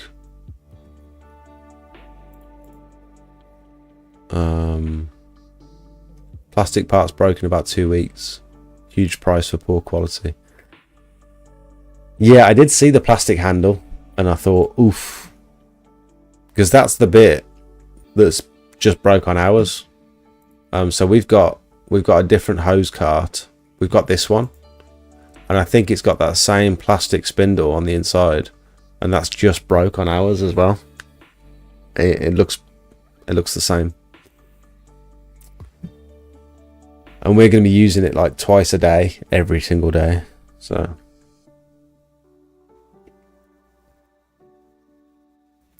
Ty, what are you going from, like the customer's tap to the machine, or are you going from like a buffer tank to your machine? The reason I ask is because if you're going from a buffer tank to your machine, you're going to want about a 1.5 meter, no more, 1.5 meter wire reinforced clear hose. If you're going from the customer's tap to your machine, you're probably going to want if you can, a 3/4 inch hose. So look at your garden hoses and look for a 19 mil or a 3/4 inch. You're going to pay more for the bigger hose, but it'll be worth it for you get like a higher potential flow with a wider hose. You can put a flow meter on the end of a 12.5 mil hose and maybe get like 10 liters per minute, and then you can swap that hose out, same length, same everything, same fittings, and put a flow meter on the end of that one, and you could potentially get like 11 liters per minute out of it, so that you can get like an extra couple of liters per minute, and it does add up. So this is like a black 19 mil hose, for example. Can't vouch for the quality because I've never bought this one, but there's plenty on this water irrigation website. Plenty to choose from.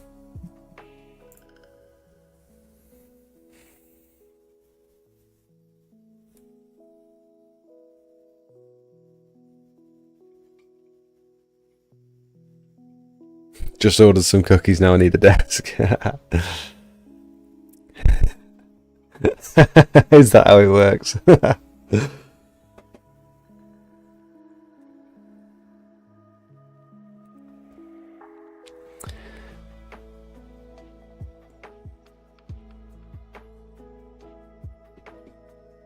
Thank you. I absolutely will join. Just need to get Discord account.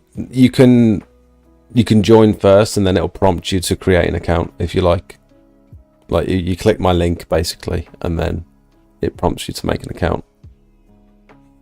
There's most of the people that are in this Discord, the other 300 people,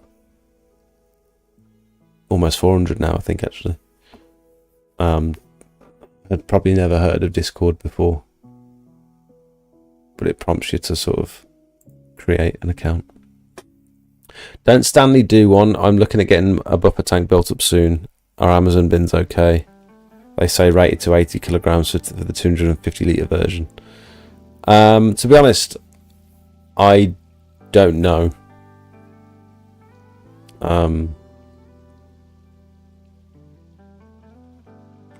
Rated to 80 kilograms. That's interesting. I got mine from Wheelie Bin UK or something. Wheelie.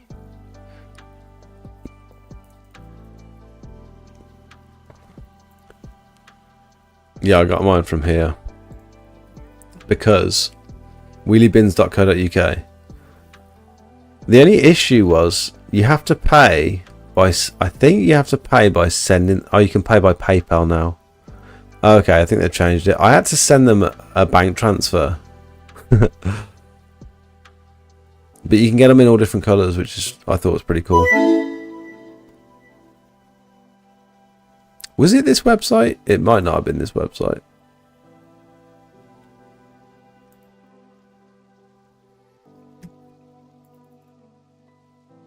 Oh, an orange one, look.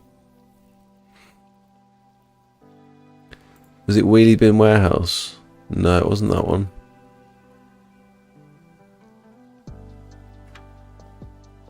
I don't know, it might have been that last one. I'm looking for a reel for 50 meters 3/4 inch, so good timing. There you go. I have the yellow water irrigation hose, no complaints. Guys, I'm going to call it. Thank you so much for watching.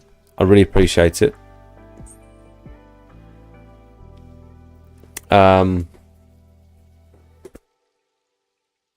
Cheers. Appreciate all the questions and stuff. Thank you, Rich, for joining me earlier. And I'll see you next week. Same time. Every bloody week we do it. I hope you get something from this. I don't always have a hell of a lot prepared. I don't always have a lot to talk about. I appreciate your comments in the chat and stuff. Keeping it alive. I love answering questions to the best of my abilities. I'm not always right on everything, but I give it a go. Keep up the good work. Thanks, mate. Have a great week. Guys, you need to figure something out this week with regards to the heat, because I don't know if I mean, the last 2 days have killed me. Go on. Go on, Chanson. Let's get that last question in. Come on. Good evening. Please could you give a rundown on white residue on surfaces? I believe it's due to the buildup of limescale in the machine, or perhaps the hose direct from the tap. Oh, thanks, Matt. Oh, cheers, mate. That's very kind of you. Buildup of residue in the machine. I'm not really sure what you mean. Like efflorescence, are we talking? Actually, there's a good example in the Discord. Do you mean stuff like this?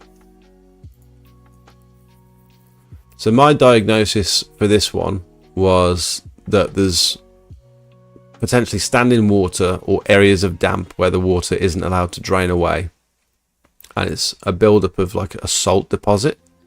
So the salt is, the blocks are staying damp and it's pushing salt out of the blocks. You'll see it on any area that is left damp, and the main place you'll see it is on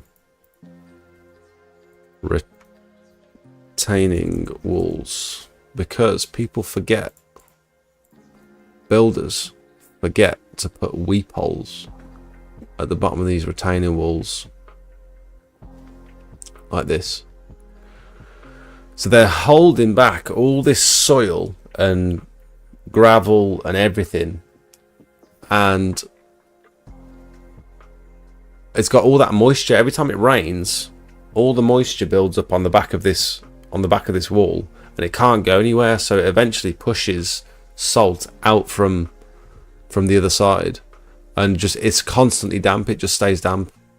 And oh look, that's my video like that, look. And it's an incurable problem. If it's an issue with drainage or an issue with standing damp, it'll just come back. You can clean it off, but it will come back. And the way you clean that is with some sort of like hydrochloric or phosphoric acid. Any sort of brick acid, really.